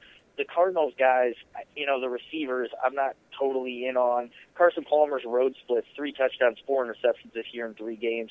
That game's in England, so I don't know if that counts as a road game or if it counts like double, and it's doubly worse. But I don't want a whole lot to do with the Cardinals passing game this week outside of Larry Fitzgerald, obviously. Okay, then with that being said, I need to figure what should I go ahead and try to like scoop up a Tyrod Taylor this weekend? I mean, you just said he didn't have any receivers to throw to, but with that being said about Carson Palmer, I feel like I'm gonna need a quarterback this weekend. Yeah, I'd rather have Tyrod this week than Carson Palmer personally. I think it's close because Arizona just throws so much, and you know those England games are always kind of weird because it's just not a normal week. So anything could happen. But I just think Tyrod, the defense alone, you know, they've given up 25-plus fantasy points and 6-point passing touchdown leads to 4 of the 6 quarterbacks this year. The 2 they didn't were Jacoby Brissett and Brian Hoyer. So you almost give them a little pad, like an asterisk, like almost, you know, not that they don't count, but obviously not good passing offenses in general. And I just think that matchup, Tyrod Taylor, it's almost impossible not to get points. And then you throw in what he can do running the ball and sort of that raising his floor. So unless LaShawn McCoy gets every touchdown, I'd be surprised if Tyrod Taylor didn't have just a solid game. I just feel he's got a really high floor this week. Got a couple more minutes here with my guy, my fantasy football expert from the Sporting News. He is Matt Lutovsky. Follow him on Twitter at MLUTOVSKY or at SN_fantasy. I'll get to your fantasy, your lineup questions here in just a second. What was I about to, give me your read on the Hundley kid that's going to be playing, looks like, for the rest of the season for Aaron Rodgers. Like, what's your read on him fantasy-wise? Yeah, I mean, obviously he didn't look good, but it was a really bad situation, tough road matchup. I don't know how much we take from that. You know, you look back at him in college, he was kind of a dual-threat guy. Mm-hmm. He's got good receivers. It's a pretty good offensive system. It's just really tough to say because he's played so little. I think, you know, this week, a home game against the Saints, who have a pretty good pass rush, but, you know, still aren't a great defense. They're not a lockdown defense. You can still move the ball against them. So it'll be really interesting to see him this week. You know, he's not a guy that I'm looking to pick up or anything right now. I think most people should have at least one better quarterback than him. But, you know, look, Deshaun Watson at the beginning of the year was kind of a maybe sleeper. We don't know. You know, it's a rookie, whatever. I mean, Huntley's been in the league now. This is his 3rd year. He's been around. He should know that offense.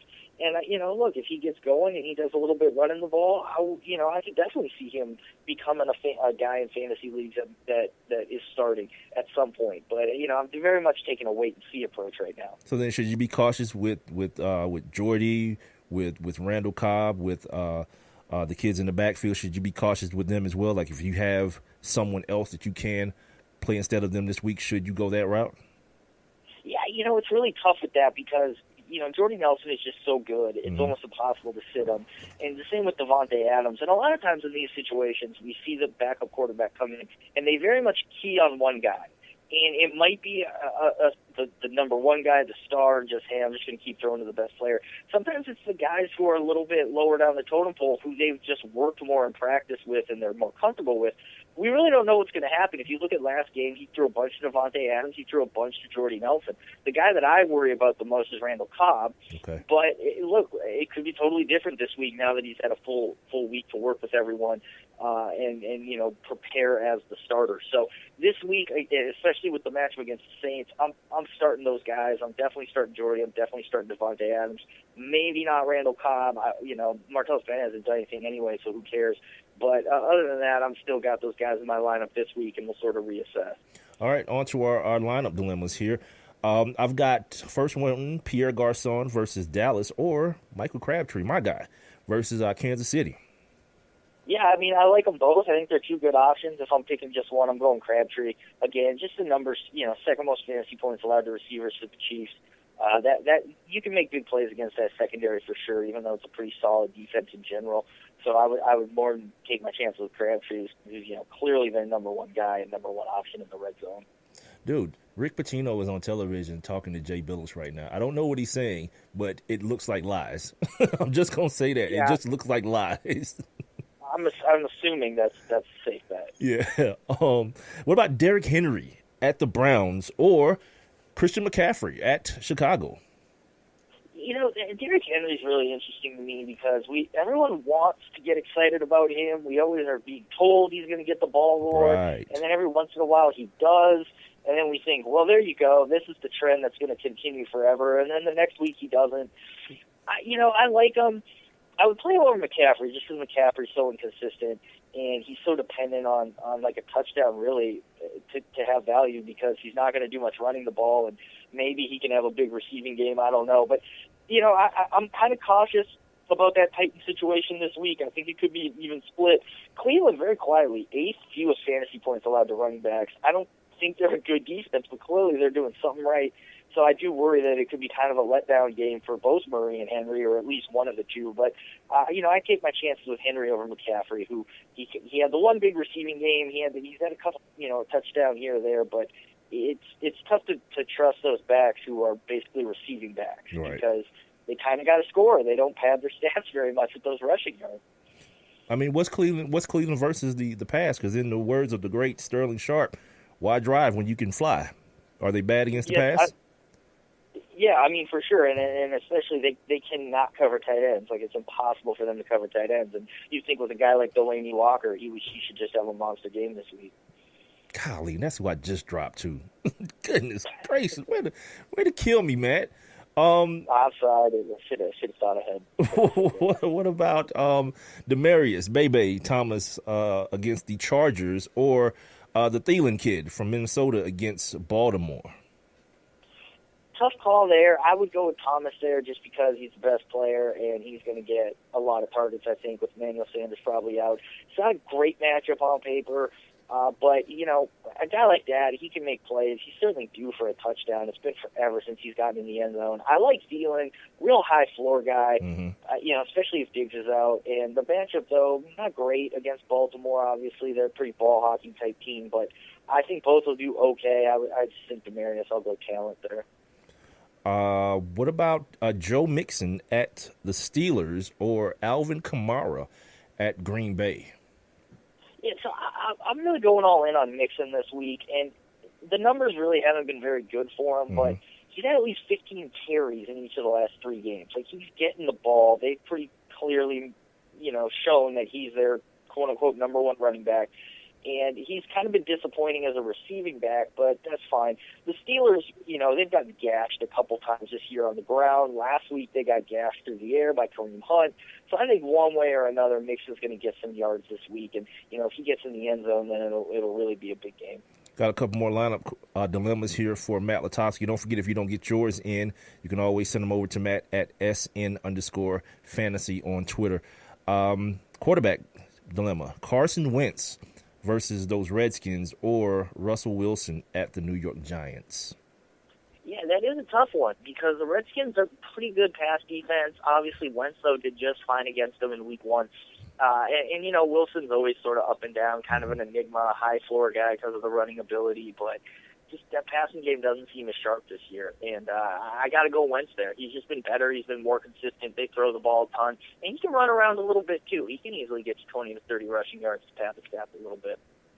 And finally here, I think you kind of already addressed this one in piecemeal type of way through a couple of different questions. But Tevin Coleman at the Patriots or Adrian Peterson at the Rams?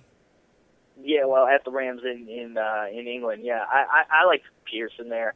I think Coleman definitely could have a good game too, but it just seems like Devontae Freeman. After that loss last week, it's like you got to go back to the guy you gave all the money to in the off season. Right. And I love Coleman, but Freeman's better. And what are you going to do if you're just giving that guy 9 carries? So I expect an overcorrection there by the Falcons. All right, ladies and gentlemen, that's going to do it. Matt's going to be off, Matt, for the next 2 weeks? Correct. 2 weeks? Yeah. I got my man Rob Grimwood from the Across the Fantasy Pond filling in for Matt. So we'll bid Matt adieu, and hopefully for the next 2 weeks I can survive without you. And if not, I'll blame every last loss on you, Matt. I'll do that. All right, I accept that. That's fair. My man. Have a good one, brother. All right, man. Talk to you later. Don't forget, Matt can be found on Twitter at M Lutovsky, MLutovsky. Or if you got any fantasy dilemmas leading up to game day, you can send them over to him at SN_fantasy. That's my guy right there, man. How much time we got left in this segment? Like 5 minutes? All right. So let me set up what's to come in the next segment. We're going to talk some NBA basketball, man. And I want to talk to you sports fans again this week. Not in the way I did, or today, not in the way I did on Monday, but as it relates to the injuries and how you guys respond to injuries and how you guys are selective as it pertains to who is injured and how seriously you take it, as if you actually care. I'm a firm believer that you care about player injury for your own self-serving needs. You know what I mean? And Charles Barkley told on himself last night. I don't even think he realized it. He was like, it just hurts when somebody like Gordon Hayward, and this is who I'm leading the conversation with. It hurts when somebody like Gordon Hayward goes through something like this because, like, just as a basketball fan, I want to see the best players in the world on the floor. And, like, yeah, dude, you don't really care about him. You just want to enjoy your basketball. And that's cool because that's how I am. I've told you guys many a time. I just want to see the best do their thing. I'm very selfish as a sports fan. The difference is I'm willing to admit it. I have no shame in it. I don't feign as though I care about people who I have no way of even knowing who they are as people for me to care about them. You know what I mean? Like, yeah, okay, it's unfortunate when somebody who works that hard to do a certain thing can't do it because they experience something like an injury. But, yeah, I'm not going to get into a situation where, like, I'm about to cry about it or, like, I'm so serious where I can't joke about it after the fact. It is what it is. Like when that kid, you remember that kid, Kevin Ware? He, like, destroyed his leg, speaking of Rick Pitino, for the Louisville team that won the national championship a couple of years ago. Like, once he was all right, I think my first post was, like, just when you think you had a bad day at work. And it was him laying on the floor with his leg all busted open. And a couple of guys that I worked with at the time at the radio station, they gave me some crap about it. It's like, that's who I am. I'm an idiot. I'm a jerk. Whatever. Now, I'm able to laugh at things like that without being treated as though I'm the one that broke his leg. I can't believe you did that. And you need to apologize to who and for what? What did I do? Before I go to break, let me play this for you guys. Let me play this for y'all real quick. This happened on Sunday night, and I didn't get a chance to talk about it on Monday, but I'm just going to kind of just throw it out there right now and then go to break. I mean, let's face it, the Giants are coming off a worse week than Harvey Weinstein, and they're up by 14 points. That's Al Michaels saying that the Giants had a bad week like Harvey Weinstein had. And you heard Chris Collins kind of laugh in the background. And for whatever reason, he had to apologize for that. Al Michaels, this seasoned, many-year veteran at broadcasting, makes a joke that had nothing to do with sexual harassment, by the way. You know what I mean? He didn't say something like, "Man, the Broncos defense, they getting violated like if it was Harvey Weinstein playing offense." He didn't say that. And even if he did, man, Al Michaels ain't accused of molesting nobody or harassing nobody. But people, because we got social media now, people want to be champions of everything. I can't believe it. I'm offended. Make him apologize. And Al Michaels felt the need to apologize for that.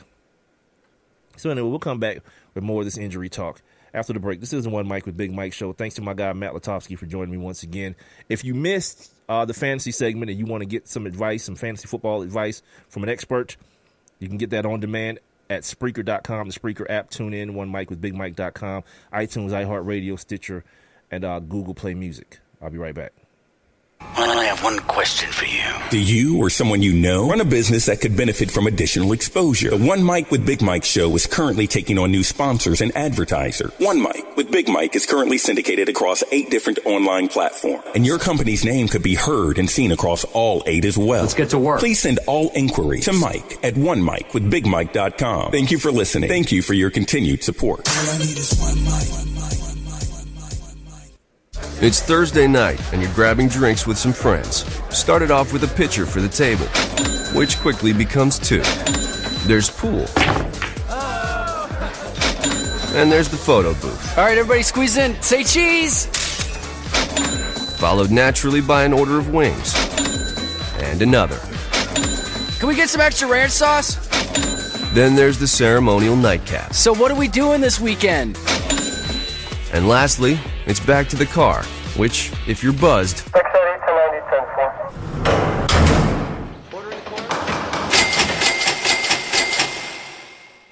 could be the most expensive night of your life. Getting pulled over for buzz driving could cost you around $10,000 in fines, legal fees, and increased insurance rates. Nothing kills a buzz like getting pulled over for buzz driving, because buzz driving is drunk driving. Brought to you by the National Highway Traffic Safety Administration and the Ad Council. And now back to One Mic with Big Mike. And here we go!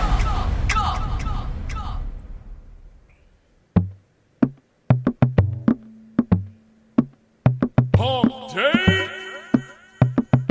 We on over it, man. We on over the hump. Little Ron Browse. What happened to Ron Browse, man? That dude had all the, the Middle Eastern stuff, the samples going on, the auto-tunes going. And all of a sudden, he was done. Popped champagne and blamed it on the alcohol, and it was over. That wasn't him, was it? Was that him? Doesn't matter at this point. Anyway, welcome back to the One Mic with Big Mike show. I'm here, man. Spreaker.com is where you can find me each and every Monday, Wednesday, and Friday, starting at 7 o'clock. You can also find me on TuneIn at that same exact time. You heard me asking my man Lutovsky about tilapia. That came up this weekend on social media, because I remember seeing something on Blackish about Dre talking about how tilapia is fake fish, and also my man Action Bronson said the same thing on Deezus and Mero, and I'm like, where the hell did that come from? And there was a lot of different, little explanations about what to do with tilapia. Don't eat it. It's going to give you cancer. It has no nutritional value. Like, that never stopped me from eating something. Yeah, if that was the case, why would I eat a honey bun? It's bread, sugar, and, cinnamon. There's no nutritional value in a honey bun. But I eat it anyway, so that's not going to get me away from eating tilapia or anything that tastes good. And other people say it tastes trash. It's trash fish. And then some people say tilapia goes all the way back. I think my man Calloway said tilapia goes all the way back to the ancient Romans or ancient Egyptians or something, he said. And I was like, well, okay, that's cool. Fine, dandy. And here's the thing, too, because I am who I am, the more people tell me not to do something, chances are I'm going to do it. It's going to make me want to do it even more. And plus, it was already in the refrigerator, thawed out anyway. It was just a matter of what exactly I was going to do with it. You know what I mean? So I had some tempura, what is it called? Tempura mix. I got it from the farmer's market. I guess all you got to do is add cold water to it, and it makes the tempura batter. So I mixed that up real quick. Got the deep fryer running. Put a couple of pieces, slice the fish in half, down the, I don't know what it's called, down the middle. Yeah, dude. Made a couple of, 4 little separate sticks. Yeah, had me some fish tacos for lunch. Then had me some fish and chips, like the blokes from London, England. Had that for dinner. Homemade tartar sauce, the whole deal, B. And it was delicious. It was awesome. Seasoned properly. Like I said, man, you season anything properly and deep fry it, I'm black to my core. I'd probably eat it. Outside of chitlins, I'm not the chitlin guy because I have this thing about my food smelling like doo-doo before it comes to me. I can't really ride with that. But pretty much anything else, especially if I don't know what it is, that whole concept that Taco Bell was serving horse meat instead of beef. I didn't really get the outrage in that, because if I look at a horse and I look at a cow, the horse looks healthier to me. You know what I mean? So if somebody wants to give me that, Like Ted Turner put his damn name on a restaurant and told y'all he was serving y'all bison, and nobody blinked. Everybody was like, bison? Yeah, that's something exotic. And he packed the place out. I don't know, man. I look at this show, what is it called? With Andrew Zimmern? If it tastes good, eat it. That's the little slogan for the show where he goes around the world, eats all this crazy stuff. Yeah, I see the stuff that he goes to places and eats, and I'm like, it's just cultural stuff, man. Like, people from other places just eat certain things that we don't eat here. So when you start telling me that my General Tao's chicken is really dog, all right. At this point, why should I care? It's delicious. I shouldn't even bat an eye about it anymore. Like, once I eat it and I don't know what it is, but then you tell me what it is, it's not going to make it taste worse. It's going to be awesome. It's just what it is. I'm a cultured dude. I'm not really, but like I said, you deep fry it, season it properly, good chance I'm going to eat it. So anyway, before we get out of here tonight, let's get into this basketball stuff. So yesterday, right? The Warriors got their rings. LeBron and Kyrie face off. 5 minutes into that matchup, Gordon Hayward goes up for a alley-oop, comes down wrong, and before you knew it, his foot was facing the opposite direction of where it should have been faced. He broke his tibia and dislocated his ankle. It was gruesome. It's hella terrible. But to me, like, the reaction to it is what's terrible to me. It's like people now have been conditioned to react in certain ways to certain things. And if you don't react that same way, like, you're an animal, you're ridiculous. Like, all things being equal, Gordon Hayward breaking his leg doesn't affect me anyway. He's like, you're a terrible person if you can laugh at that. Sure, I can laugh at anything. Yeah, if it's placed in the right format, of course I can. There was a meme where Dwayne Wade is bending down praying and Gordon Hayward's in the background, and the caption to it was like, when you told your homie not to flash his money at the dice game, and now he getting his pockets ran. That's funny to me. You know what I mean? That's hilarious. That's creative and hilarious, and I would laugh at that. It has nothing to do with the man's injury. It's just something that a lot of us can relate to. Period. And it brought something to my attention. The hypocrisy of being a sports fan. And again, the selfishness. Because last year, Andrew Bogut, in the first minute of his first game with the Cleveland Cavaliers, same thing happened to him. He broke his leg. It was meme city. It was joke city that he just got there, that LeBron had just got him there, and now he can't play no more. It was joke city.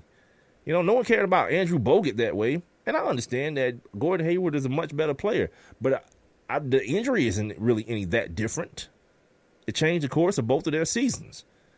But for some reason, you can wipe away the hypocrisy when it comes to that. The same way you're able to wipe away the hypocrisy when it comes to guys like Chris Paul. I guess because you like Chris Paul. Chris Paul stay hurt. Meanwhile, you can't go nowhere without seeing a meme of Derrick Rose, who's had a couple of knee injuries. He has two, right? He's had the meniscus and he had the total tear at the end of that playoff game in Chicago. I think it was a playoff game. And people act like Derrick Rose just stay hurt like he's Mr. Glass. But the reality of it is, and I actually went and looked this up on Chris Paul, because I wanted to see Chris Paul's injury history in the league. It goes like this. Starting in 2014, he had a separated shoulder. The next couple of them are significant if you're a basketball player, but like not career-threatening or any of those type of things. In 15, he had a sore hamstring. Another sore groin, maybe a side effect of the hamstring, trying to overcompensate for it. Again in 15, strained groin. So the sore right groin went to a strained groin from November 7th to November 12th of 2015. Same year, inflamed rib cartilage in 2016 April. A broken right hand. Then it was 2016 in August. This is the same year. A sprained left thumb. A couple months later in December, he had a strained left hamstring. Same month, I guess the same hamstring, yeah. Sore left hamstring back to back. And then last year, you guys remember, he had the torn left thumb ligament that took him out of that playoff game. Chris Paul stay hurt. And I bring it up because last night he finished the game, his first game with the Houston Rockets, in a great comeback victory by them. They won when a last-second shot by Kevin Durant got waved off. And by the way, my man Draymond was in the locker room with a knee injury of his own, but I'll get to that in a second. Chris Paul finished the game on the bench because Mike D'Antoni says his knee was really bothering him. But there are never any memes about Chris Paul because he's the ultimate competitor. He's the general and all these things. When the fact of the matter is, regardless of how you think he got it, Derrick Rose was once an MVP of that league. You know, but he gets no respect. There's no respect getting put on his name. And I don't know that any should, but the reality of it is, there's a real difference in approach to how, or in the way people see and the perspective that people have on this whole injury thing. That's what I'm getting at. If it's funny for one, it's funny for all. You know what I mean? Like you want to act like JJ Watt died. He had a fracture in his leg, and people act like it was time to go to his funeral, like start writing his eulogy. B. Meanwhile, Jason Pierre-Paul blows his finger off. And then there's memes like when the Giants were 0-3, you know, Jason Pierre-Paul showing us how many games in a row the Giants have lost because he only got like 3 fingers, like really it's 2.5 on one hand. You know what I mean? Like how is that? Like how are we differentiating what you can and cannot find humorous? We live in a real stupid society, and society is being run, and the rules of society are being dictated by stupid people. That's the only thing. That's the only conclusion I can come to. And when all you got to do is look no further than Washington, D.C. and the White House. Yeah, society is being run by a total bunch of morons and people who got beat up and picked on in school, who now, for some reason, have the ability via social media to make one voice into many, or seem like many, and say, no, that person can't say that. He can't laugh at that. Apologize to everyone. Who are you apologizing? First of all, who are you apologizing to? Like, if you're Al Michaels, who are you apologizing to? A woman that Harvey Weinstein sexually harassed or abused or raped? I'm sure you're either telling that joke or apologizing for that joke. Don't make her feel any better about what happened to her. Speaking of Harvey Weinstein, boy, him, who else was it that I saw? Jimmy Kimmel. What's my man? Ben Affleck. I read today. What's the comedian's name? What is his name? Louis C.K. They coming for these cats, boy. They thought it was all good. You know, grabbing pussy and talking to these brides the way they wanted to talk to them. Yeah, buddy. Been a bad couple of weeks for white folks. And now they talking about getting these, releasing these transcripts and these lawsuits for these women who accuse Donald Trump. Yeah, get them. All of them. Get them. You know what I mean? Like, if you've listened to my show before, you know how I feel about the ability to choose. You know what I mean? Like, to me, that's the crux of all of that, man. Like, as men should stop putting rape into this one category of, you know, woman's out jogging and dude jumps out the bushes and jumps on her and takes her. No. That's one dramatic form of rape. But in essence, if you want to put it all under one umbrella, it's taking away another person's ability to choose what happens to their body. That's it. Plain and simple. Taking somebody's, like, just like that damn douchebag swimmer from Stanford that was having sex with that unconscious girl in an alley by a trash can. You know what I mean? Now, she got out there some way. I don't know if she walked out there with him and passed out, or if he just walked out there and saw her passed out, which makes it like hella like more weird if it ain't already as weird as it can possibly get. But the fact that he just didn't attack her doesn't make it less of a rape, and that's what his dad was trying to say. Well, like, you know, it was only like 20. 20 minutes of action. But no, the point is he chose for her, and she had no ability to choose whether she wanted him to be able to do that with her, not to her, but with her, or what ended up happening is him doing something to her. That mentality, that type of thing has to change, so that we don't always look at certain things as like, oh, that's no big deal. Doing that to a woman is no big deal. Well, if she didn't have a choice in the matter, it should be, because I'm the type of person that, like, just in like general little minuscule things, I don't like somebody taking away my ability to choose what happens to me. So anyway, I got off into something right then. Let me get back. So the NBA. I talked about Draymond Green as well, not being able to play in that Warriors game, the end of the Warriors game. And it showed, you know what I mean, when it came to their intensity, not being able to keep, not being able to keep James Harden off of that left hand. That James Harden was out there putting in like MVP work. You smell me? Him, Eric Gordon was getting busy. Speaking of getting busy, that boy Swaggy P, Nick Young, he did his thing in the first half. He only had three second half points, but in the first half, that boy acted like he didn't want to miss ever. So getting back to Draymond, man, you know, it's something that I've been saying a couple of years in a row about him, man. Like, while Steph Curry gets the accolades for being the MVP and rightfully so, like, as far as that team goes, Draymond, and it shows up every time he doesn't play. In the finals, you hear it in my open of my show when I talk about LeBron rubbing his ball sack on Draymond's neck and getting him suspended. I think we all can agree that turned the tide of that series, man. And we saw it again last night for opening night. It spoiled, let's say, their ring ceremony. My God. You know who's awesome? John Wall. That's who. Like, I talked about him earlier before the season started about, you know, a guy who could be mentioned in that MVP talk, man. It's some basketball getting played up there in D.C., man. John Wall, for the second time, man, just banging on folks. Ugh, John Wall. Anyway, and then Nike had their problems last night. LeBron's jersey, and then from what Jalen Rose was saying, not Jalen Rose, I'm sorry, Reggie Miller was saying that's the second time he's seen those Nike jerseys tear up a couple of times. Like, LeBron's jersey all the way down the back was torn, like right down the middle of the 2 and the 3.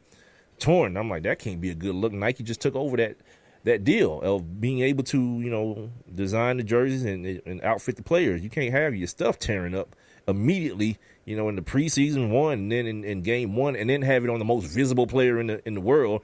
That's a terrible look. Who is also your client? Not really a good look. What else did I have to say about this situation with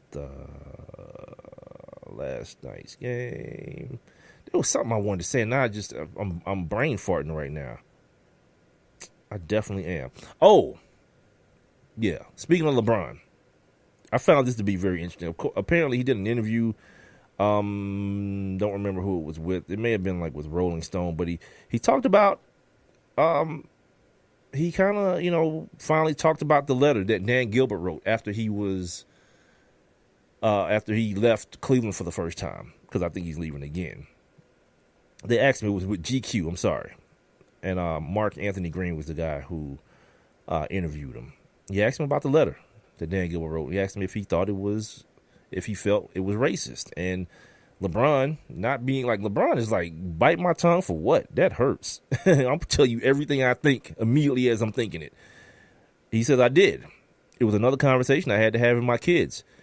He goes on in the quote, later on in the quote, to say, that letter pops in his head a few times here and there, and that he think that had a lot to do with race at that time. He prefaces it with saying at that time.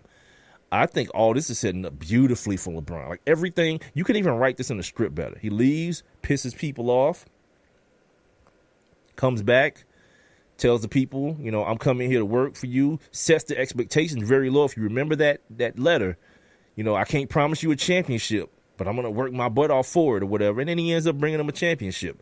Now, we come to the next summer of LeBron, this coming summer, in which there's a lot of speculation that he'll be leaving Cleveland again and heading out west, possibly to the Lakers.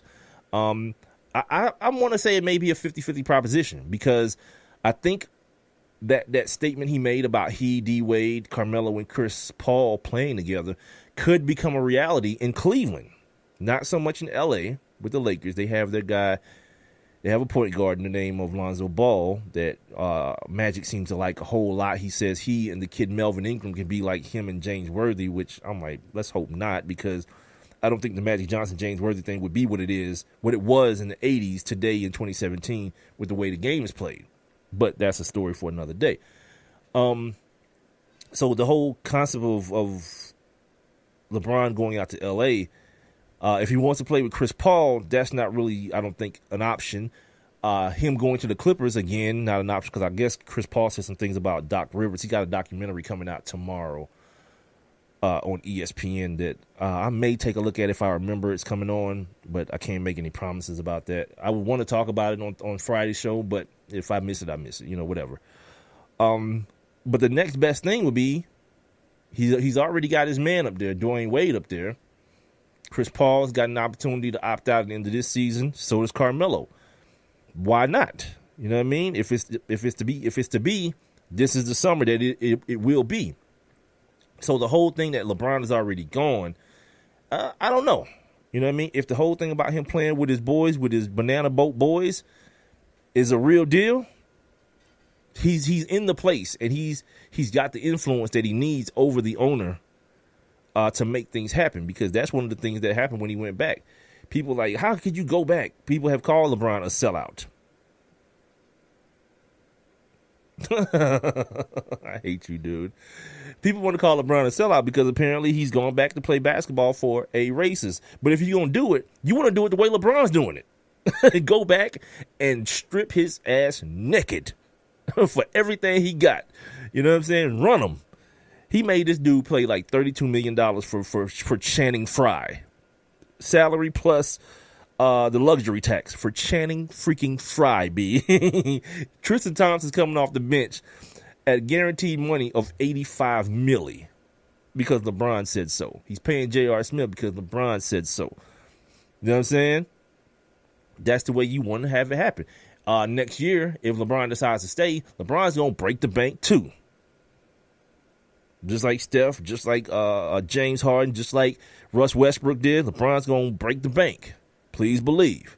And if he want his homies there, if you want Melo in the building, if he want CP3 in the building, because there's already a thought after game one, the CP3 thing in Houston ain't going to work out. And if those people are right, yeah, LeBron can have whatever he want in Cleveland. That's his town. That's his team. You feel me? This dude talking about he's excited about my man. I am no though still in the chat room holding me down. I appreciate him as I do each and every episode that he joins the show. He's excited that the NBA is back, and the only reason he's not watching now is because he's listening to my ass. Well, you the fool, because I'm watching. I'm watching, and I ain't listening to me. I'm just running my mouth. I'm watching Ben Simmons get busy, and Joel Embiid and Brad Beal and my man Johnny Wall. Yeah, I'm watching it right now. But I kind of had an ability to what we call multitask. Anyway, back to this LeBron situation, man. Yeah, if you're going to do it, you do it like him. But if you're going to leave, you set it up the way he set it up. I've come back. I've given you all I could do. I've exacted my revenge on this racist owner. But I don't want to talk to him. I don't even want to play for him no more. I want to go out here and make my movies and my TV shows. All right. That just made me think of something. Screw talking about LeBron for the rest of the show. A couple of things I want to talk about.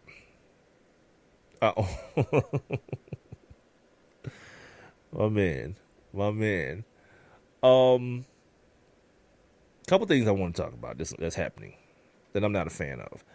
I watched what I think is the final episode of Survivor's Remorse the other day. And if that's the final episode, the way the show is ending, because apparently it's been canceled by Starz, which is some like some low-key ratchet ass stuff, because meanwhile, what's the show? Power's still on. That ridiculous piece of garbage is on. But something of substance and very, very funny and entertaining, like Survivor's Remorse, has to go. I don't understand how these things are done. I would only assume it's because of the viewership not being there. And if it's not there, shame on y'all. Because if it's there for power and it's not there for survivor's remorse, you guys got some very deep-seated issues.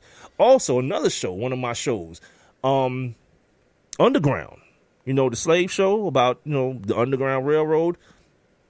Apparently, they're trying to find another network. It came on WGN while it was on. I'm assuming it's not anymore because I saw this on social media. So if I saw it on social media, it must be true, obviously.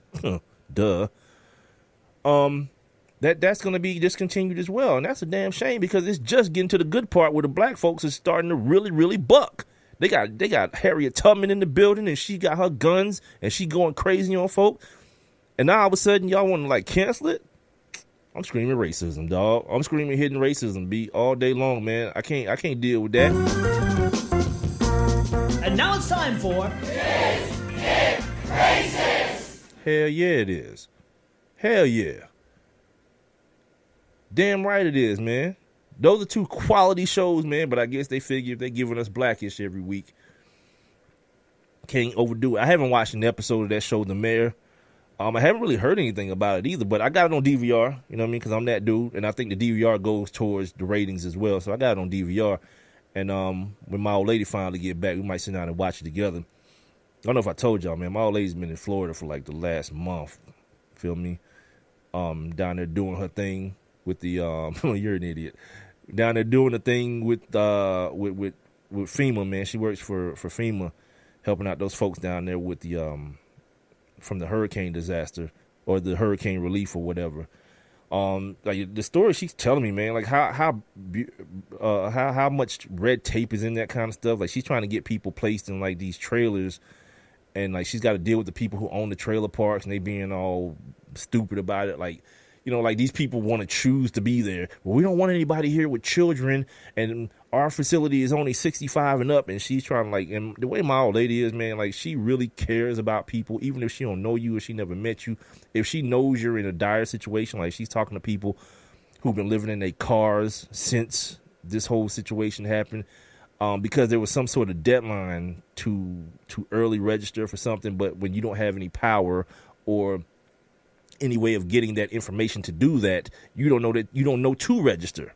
And now that you have found out to register, they're not even extending or backdating the situation based on your circumstances. It's real crazy. And she'll be down there, she says, to the beginning of November, man, and maybe longer than that. So that's kind of got me kind of bummed out. You know what I mean? It's kind of, but I got to understand, man, because I'm the type of dude that, I'm real selfish when it comes to my woman, but for a situation like this where I know people need help and they need her more than I do, I can't be that dude. As bad a guy as I am normally, I'm definitely not gonna be that dude, man. So I have to understand. But even in understanding, man, it don't feel good, man.